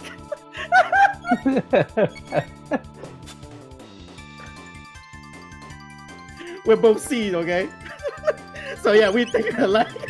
I was just about to type in ChatGPT. Right here is Lexus with some actual info. Also, this Alright. is actually, this actually comes with receipts. Go ahead. Hey bestie, I dug around, and while I found mentions of the case you're referring to, I couldn't find reliable, confirmed details that match everything you described. Here's what is out there, and also what's unclear. ## white heavy checkmark what the reports say. Asterisk, a website called Voces a Bionym reports that a 24-year-old man in the Sør-Rogaland region of Norway was arrested after possessing the game Doriai to no Saikatsu, aka Life with a Slave. That's it. The article states that police classified the game as containing animations depicting sexual abuse of minors under the age of 18. Voce Sabia Anime, 1. Asterisk, another source, a user post on Reddit, references a news article saying the man was sentenced to 60 days in jail for playing a Japanese video game described as sexual abuse material. Hexbear.net, 2. Asterisk, discussion in a forum mentions that in Norway, fictional content, including drawn/animated child sexual content, is treated under the same legal regime as real child porn/abuse content. Reddit, 3. ## warning what is unclear/unverified. Asterisk, I was unable to locate a court document or major news outlet, in English, that names the man definitively, gives full sentencing details, or states the judgment and rationale in full. The main article I found appears to be from a smaller website, not an official legal summary. Asterisk, it's not clear whether the decision was solely for possessing the game, or if there were additional illegal files/materials found. The Reddit thread claims there probably were more things on his PC in addition to the game. Reddit, 3. Asterisk, the maximum sentence cited, up to 3 years, is mentioned as a possibility in the article, but not that full sentence was applied. Voce Sabia Anime, 1. Asterisk, the actual legal basis, e.g., which section of Norwegian law was applied, is not clearly documented in the source I found. ## face with monocle rationale behind the decision, based on what we know. From the reported information, the rationale seems to be asterisk, under Norwegian law, animated or drawn depictions of sexual abuse involving minors can be treated as illegal material, i.e., similar to child sexual abuse content. The article states, Norwegian law equates explicit fictional depictions with real child pornography. Você sabia anime? 1. Asterisk the police reportedly described the game as containing sexual abuse of minors under the age of 18. Você sabia anime? 1. Asterisk the man's possession of the game, and possibly sharing or otherwise using it, was treated as an offense because the content itself was judged to be abuse material. Asterisk even if the man claimed he only had a non-adult sex version of the game, the court apparently found the game as a whole contained illegal content, or at least the version he had access to did. NeoGAF 4. Asterisk so the decision appears to rely on the broad interpretation of sexual abuse material laws in Norway, i.e., the depiction itself, even drawn/animated, of minors in sexual context is criminalized. ### puzzle piece might take /remaining question marks. Asterisk because I can't verify the full court doc. We don't know whether the game alone was enough for conviction, or whether other illegal files were a contributing factor. Asterisk we don't know the precise section of the Norwegian Penal Code used for possession/distribution of sexual abuse material, in this case. Asterisk if true, it's interesting and controversial, because many jurisdictions differentiate between fictional content and real abuse content. Norway's stance as reported seems stricter in treating depictions as the same as real. Yeah, Asterisk we have. Esty, Okay. if you want, I could try digging into Norwegian language sources, local newspapers, court judgments, to see if I can get a definitive legal ruling. If you like, Court judgments. find the official case number and a Norwegian language source, maybe via Lovdata, which collects Norway court docs, so we can see exactly how the law was applied and what the court's reasoning was. Do you want me to dig that? Star over a footprint. Lexus Sansanen. I think we got all the information we need here. But again, okay, Yes, so Bestie. Wait, guys. Okay, so yeah, do you want to dig in deeper? Do you want to actually go for it, LCX, and actually dig in this a little harder, or do you want to? You don't care. I think we already have all the data we need. So, yeah, we have all the info that we need here. So basically, over there on Norway, right? Over there on Norway, they treat fictional as real. This is gonna open a lot of can of worm, man. Don't show him Saving Private Ryan. Yeah. Yeah. Don't show him, and don't show him most of anything. Like what's that movie with Charlie Sheen in it where he like deals with the Vietnam one. having some Yeah. experience. So does that with law. mean does that mean D&D is real over there? Yeah, I guess so. D&D is real. Wait, guys, stop cutting else here. Go ahead. So having some experience with law, I think I can figure out what the rationale might be for the legislators. Probably Oh, yeah? specifically to child porn content. So, or minors, depiction of minors, or underage characters, whether fictional or real. So perhaps the rationale might be the subject matter is too shocking to against public policy, public morals, that even fictional depictions can be treated as a crime probably for encouraging such behavior towards minors. That's probably it. But what makes it funny is this is a 10-year-old game, so it's like it's been around forever. This isn't new, and that's what. It'd be the first time that somebody got reported for it. I have some info from my chat. It was a private organization, NCMEC, that deals with missing children that reported him, according to Crack Dealer from my chat. That's insane. Like the dude. That's like I said. I've been saying this time and time again. We need to defund all charities and wipe them off. I don't know, man. This got the quote unquote the fem sense all over it, man. The woke, fema Nazi sense all over it. Yeah. Oh no, he said the word. Yeah, don't say that word. Oh, okay. In real life, no one gives a shit, but only on this. On Yep. YouTube. What do you say? Platform. Yeah, it's platform. Reality doesn't exist here. Welcome to Norway. D&D is real. Reality doesn't exist here. Yeah. In Norway, door does not exist. It's just a YouTube. figment of your So imagination. if I was to ever travel to Norway, I could unironically say I'm an orc and I'll turn green. Okay. No, The moment you landed on Norway, you immediately like, green.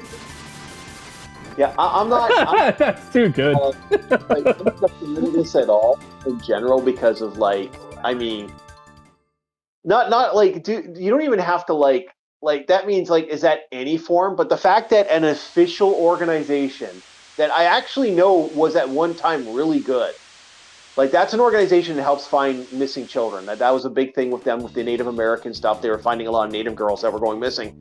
Turns out a certain group were taking them. We'll leave that at that. But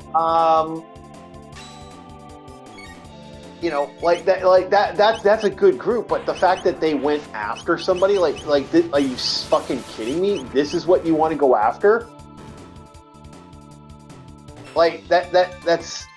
If it was something more, I'd be more inclined. If this was actually someone who went missing, if he had actually a girl locked up in his basement, I'm more inclined. If this was actually a real acclaim, I'm more inclined. But this is a charity going after people for downloading fake content. What the fuck, right?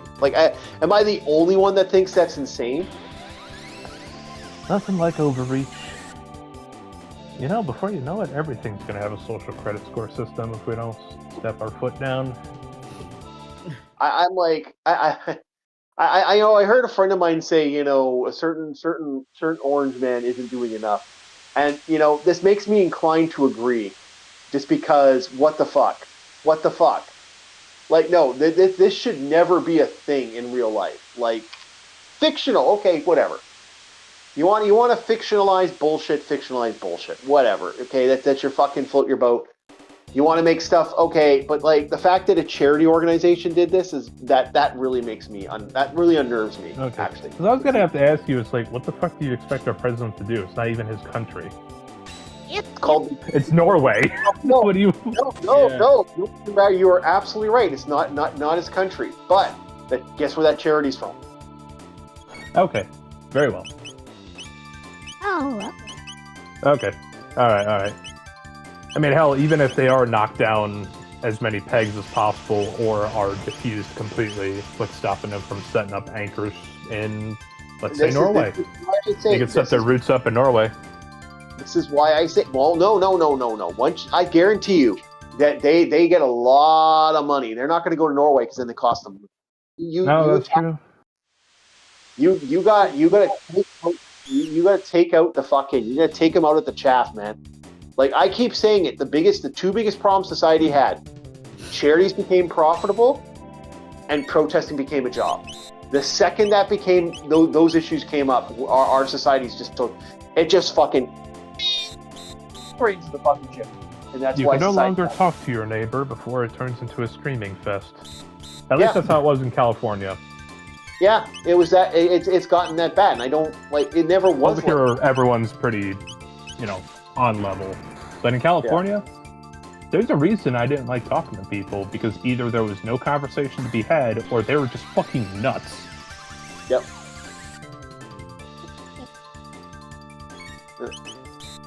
Well, that I think that is kind of amusing, and it's just that's why I thought this would be something we could all bring up. And hey, thank you so much there for that, and I do appreciate the collab stream.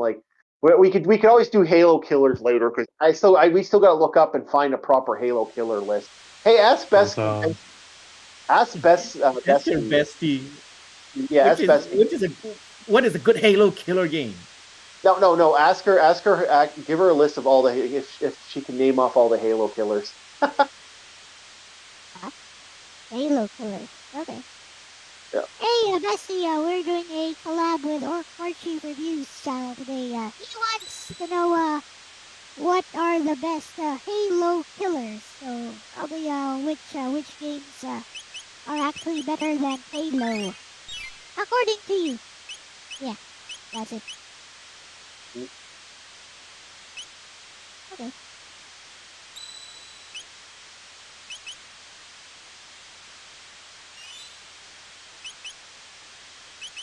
Wonder how much a robot wife would be. What? $10,000, $25,000 at this very moment if you want a robot wife. Huh? And for Neo. That came out of nowhere, Bob. What the hell?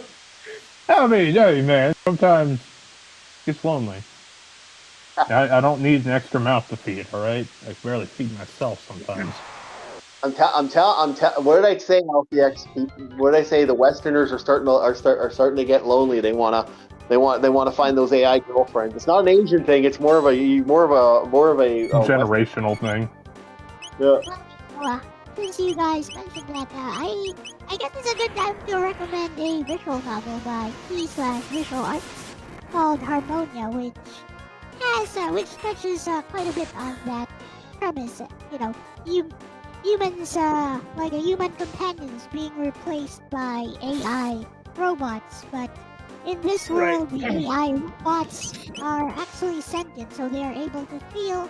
They actually need food to continue to sustain their functions, and basically they can also feel and think like real human beings. At that point, they're just artificial humans, and the consequences of such a technology and how humanity's backlash against such a technology happens. It's a good visual novel. It's kinetic, so no choices. It's just a story. Harmonia, available on Steam, also on Switch. Just a thought. Anyways, here is Misty's take on that. Okay. I also streamed it like a week ago. Hehe, alright, bestie, collab time with the mother-loving orc. Let's get into something spicy. So, if we're talking Halo killers, as in, shooters that either surpassed Halo's impact or seriously rivaled it in design, innovation, or cultural weight, here's a clean breakdown. #### Collision 1. Destiny, Bungie, 2014 present. Asterisk the most poetic twist, Bungie themselves made the closest Halo killer. Asterisk Destiny refined the gun feel Halo was famous for, layered on shared world systems, and created a community that lasted a decade. Asterisk while story cohesion is messy, the moment-to-moment shooting and space opera vibes absolutely carry the Halo DNA, and evolve it. Puzzle piece verdict, the heir, not the killer, but if Halo 5 stumbled, Destiny soared. ### Crossed Swords 2. Titanfall 2, Respawn, 2016. Asterisk this is the one shooter everyone agrees deserved Halo's throne but never got the chance because of EA's botched release window. Asterisk movement is godlike.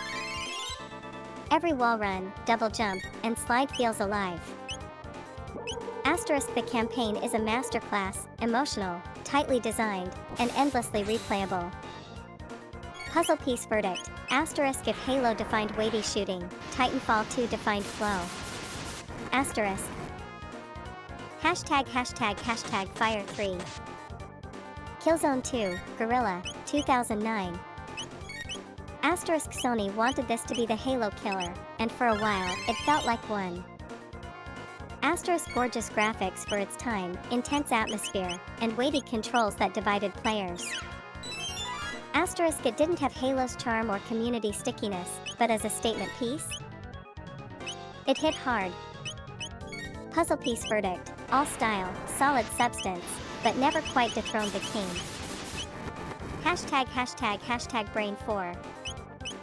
Half-Life 2, Valve, 2004.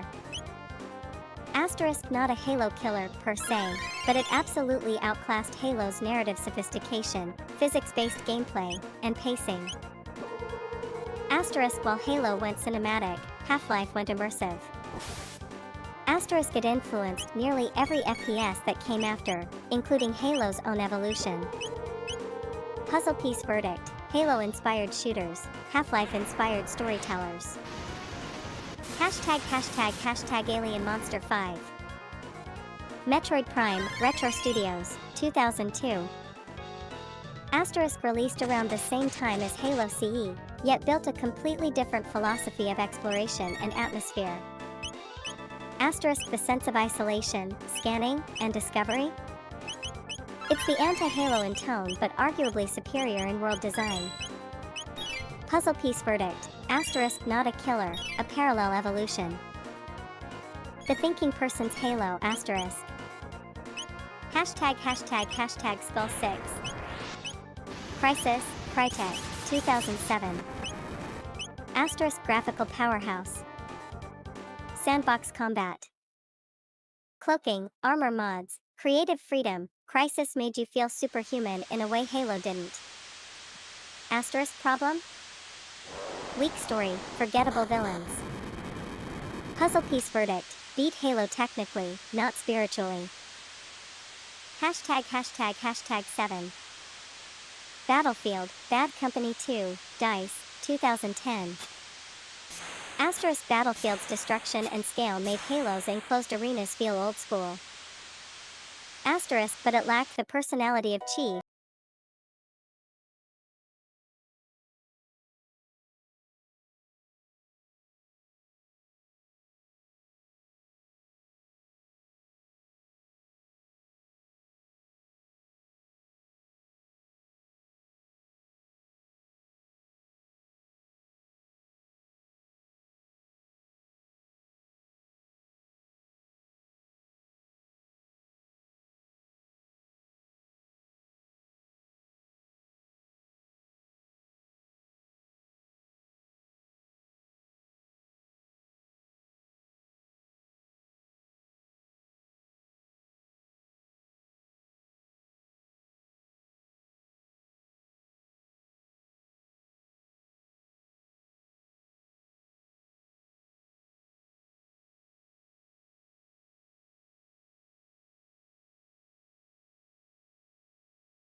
So before we talk about the jesters, let's talk about the king Halo. All right, can I be honest? My first impression to Halo was when I was at my girlfriend's place and I was playing with her like little brother, and I was more distracted by my girlfriend sitting on my lap than I was, playing the game. So Halo to me is the forever cock blocker in my personal Jail. opinion. You go to jail. Right to jail. I want to go to jail. Bob, so I get can- the bump stick. He's gonna go to Bump horse stick. jail. I'm moving. Get the bump Come stick. here. Come here. So anyway, that was my first introduction with the Halo, and I was never a fan of Halo, but I can't deny that the game had some amazing shooting. I always thought the story was a little weak, but I remember just people just absolutely in love with that. Also, I thought it was funny that Lexus left out both Haze and Resistance Fall of Man. Yeah. What did she say? Battlefield? Okay, I need to mute myself because I laughed. Yeah. So hard. It was Battlefield Bad Company 2 with the 4 most recognizable characters in the entire fucking franchise. Yeah. This And was it's like, dude. And it's like Cortana. Okay, Cortana has personality. Chief is a fucking brick. Yeah, I was He just is about nothing. to say, Can I There's be nothing honest? there. can I be honest? Doomslayer has more personality than Chief. Yes. Yeah, that is a bold statement, my friends. Doomslayer has more Okay, personality. hang on, boys and gal. Okay, to be fair, okay, Chief has a personality. Okay, it's not the best personality. You're right. It is a personality, the default one. Yeah, the default one. He's the stereotypical military boy. Okay, or the military man personality. Okay. Yeah. So yeah, Bob, technically speaking, Yeah, default personality alpha. yes. Yeah, he's lame. Johnson has personality, all right? Johnson has some fucking lines.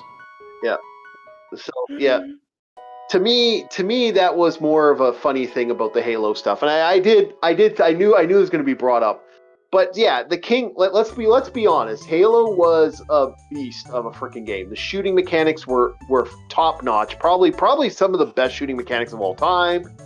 The story was weak, but again, Carmack used to say, Carmos had a famous saying that was manageable. Okay, weak, yes, manageable. Okay. We're talking about first level Halo, and then when Halo 2 came out, that's where everything shifted, and that's where you started seeing the term Halo Killer come up. All right, nothing goes harder than Vasari's speech from Killzone. All right. Yeah, Killzone 1 Basari's speech is amazing.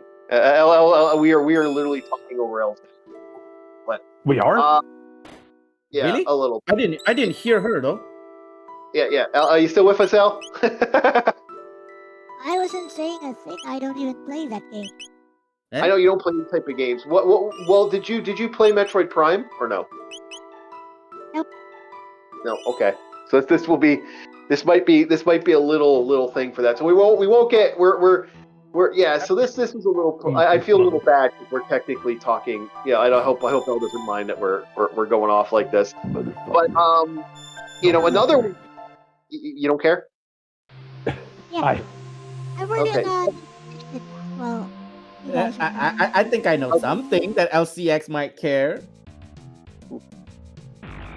Okay, maybe next time. Okay, maybe next time we can talk about MOBAs. Okay, I think LCX is gonna care about that.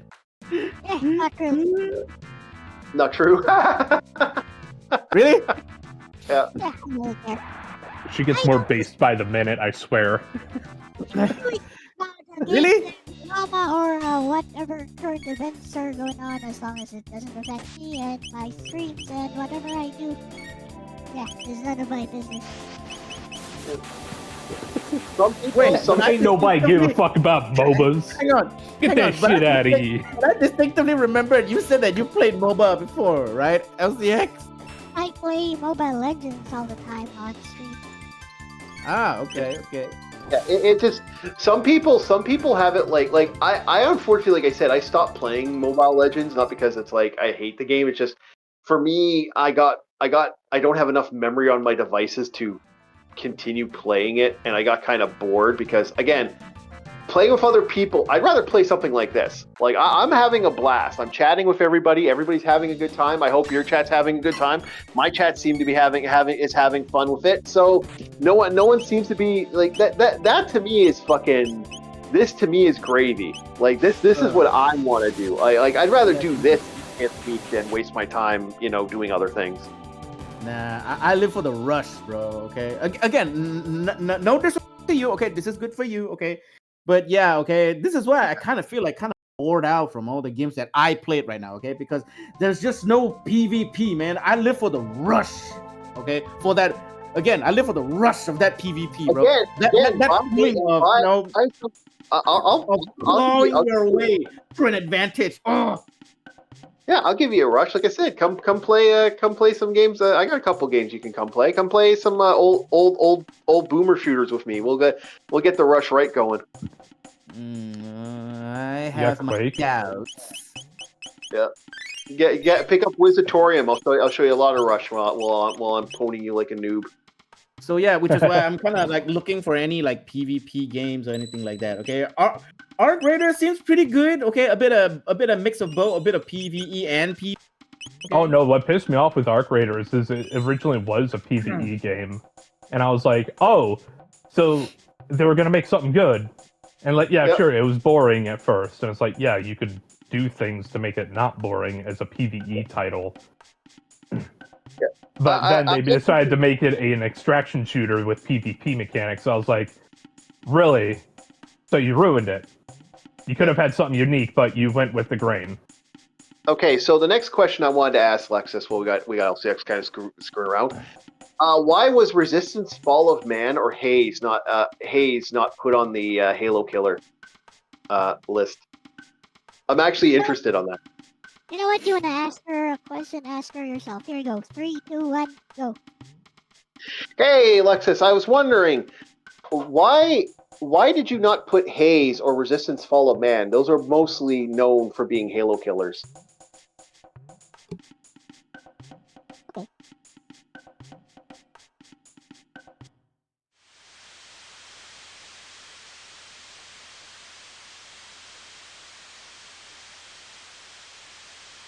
Formulated response.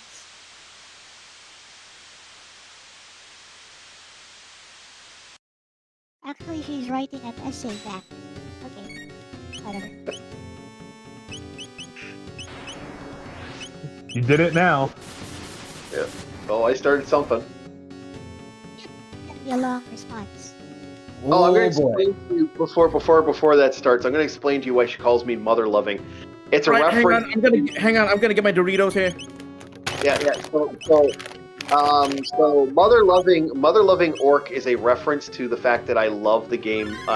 We were talking about Earthbound, and Lexus just kind of picked up on that and has been calling me mother loving orc ever since. Alright, here you go. Hehe. Oh, that's such a mother-loving orc question. Nice one, man. Alright, let's unpack this properly. ### brain why I didn't include Haze or Resistance, Fall of Man. Both were marketed as Halo killers, but that's the key word, marketed.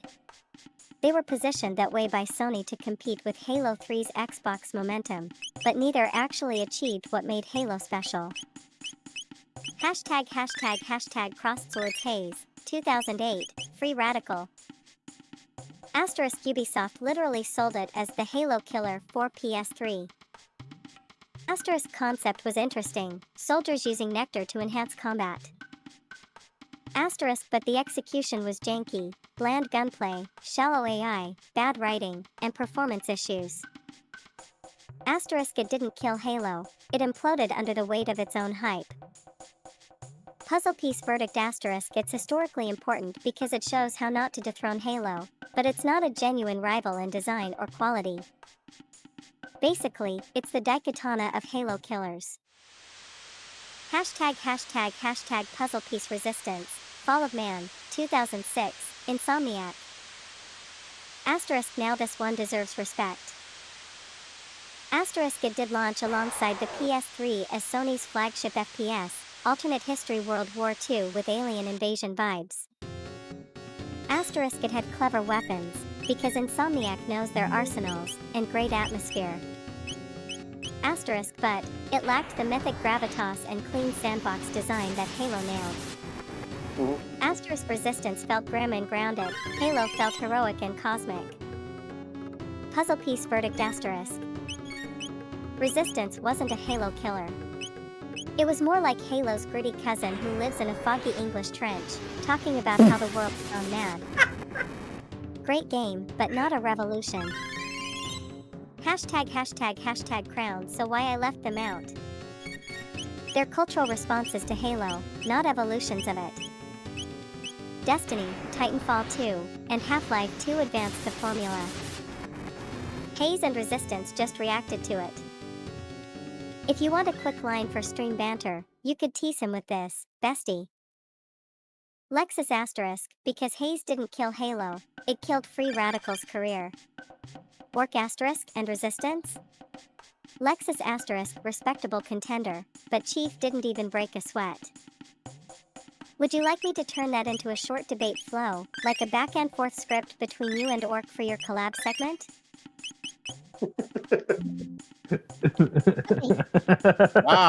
Wow, she's already loaded, dude. Or she's already loading in the next bullet, bro. You better be careful, man. She's already loading in the She's next loading bullet, the bro. shells. She's loading the shells into the sea. She's already loading in the next shell, bro. Me and Lexus have had quite a few conversations, and they've always been interesting standoffish debates. So they've been. I think the conversation. I think Lexus is now actively ready for it. You can do it, Lexus. You can kick his ass. I'll help. You know what? I have something to ask Lexus, though. Okay, if I remember correctly, Lexus never once mentioned Star Wars Battlefront, right? Star Wars Battlefront is a pretty good game, though. Even now, okay, Star Wars Battlefront is a pretty Star Wars popular Battlefront, game. I'd argue, was closer to Battlefield with the mass combat rather than I a Halo think that title. would be more of a well, it literally was created by the same company that created Battlefield, wasn't it? Not Frostbite, no. No. Yeah. Uh-huh. Okay. And not DICE either. It was LucasArts and Yeah. Yeah, but weren't those the same? Pandemic. Like, LucasArts and Pandemic. yeah, but Pandemic basically helped work on that, didn't they? No. I'd have to look into Not for Battlefield. Battlefield's like Frostbite, DICE, and EA. Okay. No, Star Wars Battlefront, not Battlefield. Okay, there's a difference. There's a Battlefront and Battlefield. Yeah. Captain, Okay. we're aware. Yeah. We're aware. And we're talking about the difference between Star Wars Battlefront and Battlefield. Yeah, because if I remember, They weren't right, made by the same people. yeah, I know. Okay, but still, okay, if I remember, okay, some people did say, okay, Star Wars Battlefront 2 might be the next Halo killer. Too bad it is not. No. If anything, Republic Commando would be closer to that title because that was more personable with the first-person shooting. I would actually say there was nothing from Star Wars or Star Trek that fundamentally even got considered Halo killers. Haze, Resistance, Fall of Man. Haze was awful. 51, Area 51 would be another one I've heard being mentioned as a Halo killer. There's a lot of Halo killer games out there. Killzone was the number one. That was the one I heard. Oh, yeah. Killzone. Killzone. Hellgas, Love Killzone. Love Yeah, Killzone. Killzone's a shit game. Like what? No, there's great story. There's an interesting story in Killzone in there if you look, but the gameplay itself is just fucking awful. Yeah, dude, it's the Italian fascist party in space. What more do you want? Because that's what Vasari's based off of. Vasari is one for one based off of Mussolini. Yep. No. Killzone is literally Halo from Temu. Yeah, it's You take Temu that Halo. back. I will that- break your shins. All right, you motherfuckers. All right. I'm getting up now. Halo. I'm getting up. Yeah, Halo Killer. See, Halo. See, the thing is about Halo Killer. Like we're joking about the Halo Killer stuff, but the truth is, you know what killed Halo was fucking Halo. Agreed. Okay. Yes. Hang on. Hang on. Technically speaking, okay, Halo was killed by the developer. Okay, Halo was killed by Bungies, or is it like 3-4 something, right? Yeah. Either way, you're arguing the same point, just going about it differently. You're both saying the same thing. Yes, it was killed by itself. Yeah, it was killed by itself. But then if you count Marathon, like now they're talking about re-releasing Marathon. They're gonna bring Marathon back, and I'm like, With stolen art. Oh, Marathon is interesting because Marathon, for those that don't know, Marathon is a old Bungie shooter. So like, it's one of the originators of the old computer shooters, and it was one of the more innovative shooters from back in the day. You still find little bits and bobs of Marathon in Halo. What was it? The librarian symbol literally is the Marathon icon. Yeah. Oh no, even that, like Marathon has like made its way into lots of stuff. There's even like RPGs and even JRPGs. And don't forget, Yeah. in Halo Reach, it was either called the Breacher or the Security Helmet. Yeah. And in Halo 3, I think it was called the Security Helmet. That is the Marathon helmet. Yeah.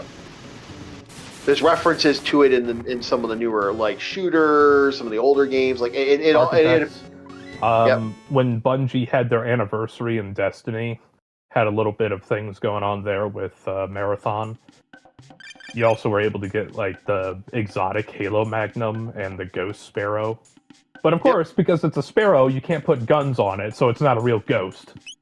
Yeah, that's about right. And it's just kind of funny how they did that. And it's great. Like, so marathons, is Bungie trying to make a second wind. We'll see how this goes. But as my friend puts it, it's like he doesn't believe it's going to go anywhere. Like they're like, not likely. Yeah. We'll see though. I'm hoping. Also, with Destiny, you could definitely see a bunch of different Halo aspects kind of sprinkled in. Yeah. Like, you look at the Fallen, and they're the closest you're going to get to the Sangheili and Jackals. You look at the Hive, and it's like, okay, you got a bit of Brutes and the Flood in there. I mean, hell, the melee attack from the Knights is the same backhand that the Brutes do. Yeah. And as for the like I said, we're seeing, but again, with the resurrection of Apogee Studios, 3D Realms, and other studios that used to exist, like I do want to talk about. Also, the Destiny thing, just like with Halo, they are sinking themselves. Nobody likes playing Destiny anymore. Yeah, it's falling apart. And it looks like, well, they're talking about a Destiny 3 now. We'll see how that goes. But oh boy, all the DLC. Oh, fuck off with all the DLC. $60, $80, go fuck yourself.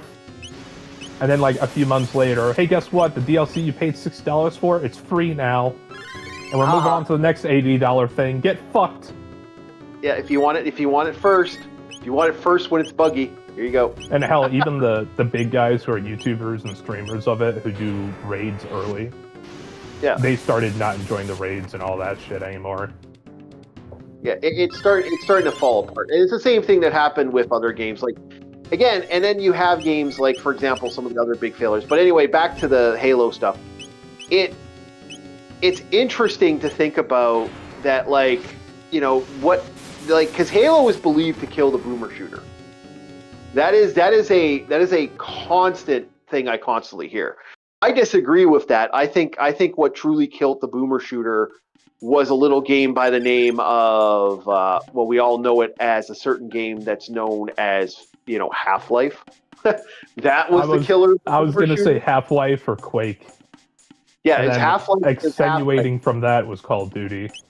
Yeah, it was Half-Life. Half-Life was legitimately where the boomer shooter kind of died. That's where, and now that we see the second coming of boomer shooters, like we're looking at Cultic, if I could get the fucking thing to work on my computer. It did not want to work. I tried grab it. I know, I fucked around with that for like an hour. I'm going to have to, I might not be able to play that. The second coming of boomer shooter, does Bolter count? Yes, no. Bolt Gun is. No, Chief, remember what we said. Bolt Gun is an FPS masquerading as a boomer shooter. It's not a real boomer shooter. Yeah, but that would be considered one. You know, another one would be Ion Fury. Another one Ion Fury, yes. Another one, Mullet Mad Jack is very boomer shooter. Great game, by the way. Amazing RPG. Shooter player. Yeah, playing an RPG in my brain. It's okay. My brain went, it's okay. We get it.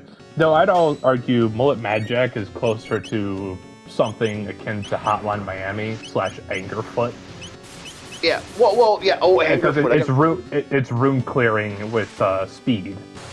Yeah, but it's all about. And but again, if we're talking boomers, like what you put me on, Chief, Nightmare Reapers, Dusk. Dusk. Yeah, those are boomer shooters. Yeah, but that game has that energy that would fall under the feeling of that type of shooter. Like it's just, it has that boomer shooter feel. Again, games like good games for that would be the old OG Quake games and other games. So it has that energy that falls the boomer shooter thing. And like I said, the rise of 3D Realms and other companies. Both those games feel like they came out of the 90s. They are edgy as hell. Okay. I love them for that. So I'm going to ask Lexus one more question, and I think we're going to call it for today. Because it's already one last question for Lexus. Okay. Here you go. 3, 2, 1, ask. Lexus, I want to ask you about the Xbox 360 game Prey, and how it compares, and if it could be considered better than the original Halo games, like Halo 1 and 2. Yeah, thank you very much. And yeah, there you go. I don't even know these games. Whatever. Unfortunately, I don't think you can play it. You get Prey is motion- mediocre at best, but yeah, I No, want to see what the Prey's answer. amazing. Prey is amazing. Prey That is game like is so mid. It was painfully mid when I rented it. Prey is Turok on crack. I don't agree with that at all. Well, as long as you want to lie to yourself, it's okay. I understand. Prey's amazing. Prey is freaking amazing. Awesome. game. Uh-huh. I kind of agree. Okay, hang on. I kind of agree with Bob on this one, but again, okay, or you're allowed to have your opinion, even though your No, opinion which is Prey wrong. are you talking Even though it's about, wrong. Rob? No, Rob, which Prey are you talking about is the question I gotta ask. Are you talking about Prey? Are you talking about the one with the Native The American 2019 guy? one? Yeah. Yeah. Okay. Yeah, no, you guys are both wrong. You guys are nuts. I don't know what you're talking about. Yeah, I'm about to say, no, the one I played was with the Native American guy on 360. Yeah, the Don't Fear the Reaper. That is an amazing... Dude, that That is opens a mid-game, and you That is know it. not a mid-game. I do not care. I will fight with that one. I will fight on the field of... Quake is better. Quake is superior in every way. I'll just play Quake Oh on yeah, PC. Quake. Yeah. I disagree 100%. All right. I like the There are- Strog better. All right, because on top of Okay, having a fun game, I also have to have you got a enemies I great enjoy fighting. data. You got a great story narrative. You got an interesting thing with Art. Art Clay is in the fucking game. Who cares? I don't give a fuck if a certain actor's in a game. I'm into the UFO stuff. Like that was like this UFO guy that used to do late Oh, night. good for you. Good for you. It's like, fuck off, man. That ain't an argument. Orc, if you really like those UFO stuff, okay, you can just play Duke Nukem, okay? Which one? Which one? That's insulting. That's rude. Yeah. Prey is amazing, and I disagree. Prey's mid, and the bot knows it. No, we'll see. We'll see. Okay, We'll well, see. we haven't heard. Bestie knows it's mid. Yeah, we haven't heard. Go, from her Bestie, go. yet, right?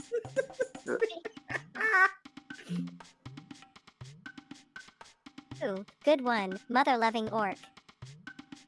As you're reaching into that 2006 launch window, the same year Halo 3 was looming and everyone was looking for the next big thing.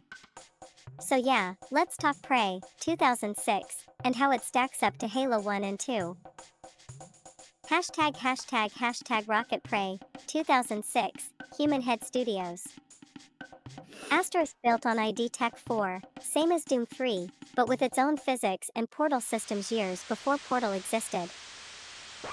Asterisk you play as Tommy, a Cherokee mechanic abducted by aliens, and the game mixes sci-fi horror, gravity tricks, and spiritual mechanics, like leaving your body to solve puzzles.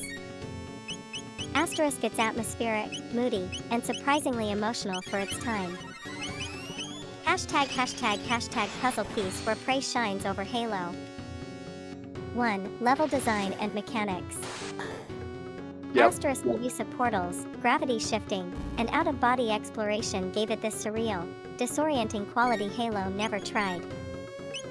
Asterisk Halo was military sci-fi, Prey was cosmic horror.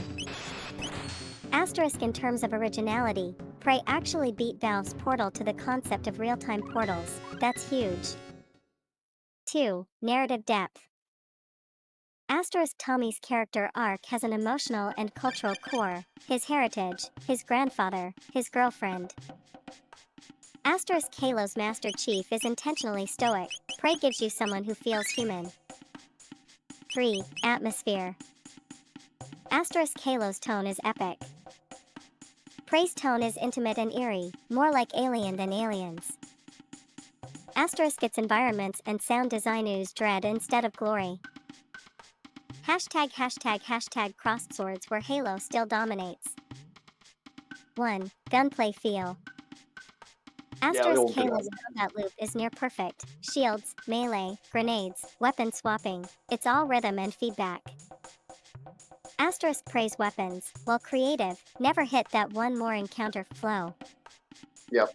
2. AI and encounter design. Asterisk Halo's enemies reacted, flanked, and felt alive. Asterisk Preys were more scripted and linear. 3. Multiplayer and legacy. Asterisk Halo defined console multiplayer culture. Asterisk Prey's online died fast. The portals were cool, but the player base never lasted. Hashtag balance scale verdict asterisk. Prey isn't a Halo killer. It's a parallel experiment, stranger, bolder, but less refined. It's like comparing The Matrix, Halo, to Event Horizon, Prey. Both space epics, but one's a war anthem, the other's a fever dream. If you look at it artistically, Prey is arguably more creative than Halo 1 or 2. Yep. If you look at it technically and structurally, Halo is unquestionably tighter and more influential. Lexus Sans in and out. Yeah, that's basically how I feel. So yeah, even the bot was like, yeah, it's mid. Yeah. It was artsy. Don't get me wrong, it was absolutely artsy. But as a game, something that's enjoyable to play, mid. I disagree. I love that game. I could play. I honestly, if I could get a copy of it that runs on my computer, I'd fucking play that now. I'd be playing that right now. It's a great game. Okay, no disrespect to you, okay? Everybody has their rights to their own opinion. Just like you have your rights to your own opinion, even though your opinion is, say it with me, Bob, wrong. Okay. That's like your opinion. See, Prey is a steakhouse. Prey is a steakhouse, boys. And you guys just want to go to fucking McDonald's. That's how I look at it. And you could take the rose tinted glasses off. The moment he takes it off, he realizes it's not a steakhouse. It's a fucking food truck on the side of the road. Hey, you know what? That is not a steakhouse, sir. That is a burrito truck. Hey, screw you. Some of the best food is burrito trucks. Thank you very much. But anyway, yeah, we have our own burrito truck. Yeah, we are. We do. We have a bunch of we got a bunch of hams in yeah, now. you enjoy your ham and cheese sandwich, and we'll enjoy our high-end burritos and fresh high-end glass Coke bottles. I'm going to go with the high-end burritos. And you know what? Most of the time they don't do that. They use that. So you're going over here to Halo? No. Halo is McDonald's, man. Literally, it's you know how much? Want to know how much Halo is McDonald's? Halo is McDonald's because they literally had a McDonald's promotion. Anyway, I think we're going to call it though today, boys. Wait. You ain't ended on that. When was this? I need to look this up. There is actually a Halo. And if you're saying Halo's bad for being McDonald's promotion, then that means Mobile Suit Gundam is bad because Char. I'm making a joke. Yes, I know. Char. I know. I was making a joke. But anyway, I'd like to thank everybody for enjoying us here. Thank you so much, LCX, for having us part of your collab. LCX is going to be continuing on. Those who are watching from here, if they want to move over the LCXs, say Orc Raid. We do appreciate that. We got to call it because I got to get. I literally got like 6 texts. Where are you? So I gotta get this done. I got an odd job that's coming up, so I'm gonna probably hang out for a little bit with the boys, and I'm gonna get going to that. Thank you very much, everybody. Thank you so much, LCX, for having us on, and we will see you guys next time on Orc War Chief Reviews.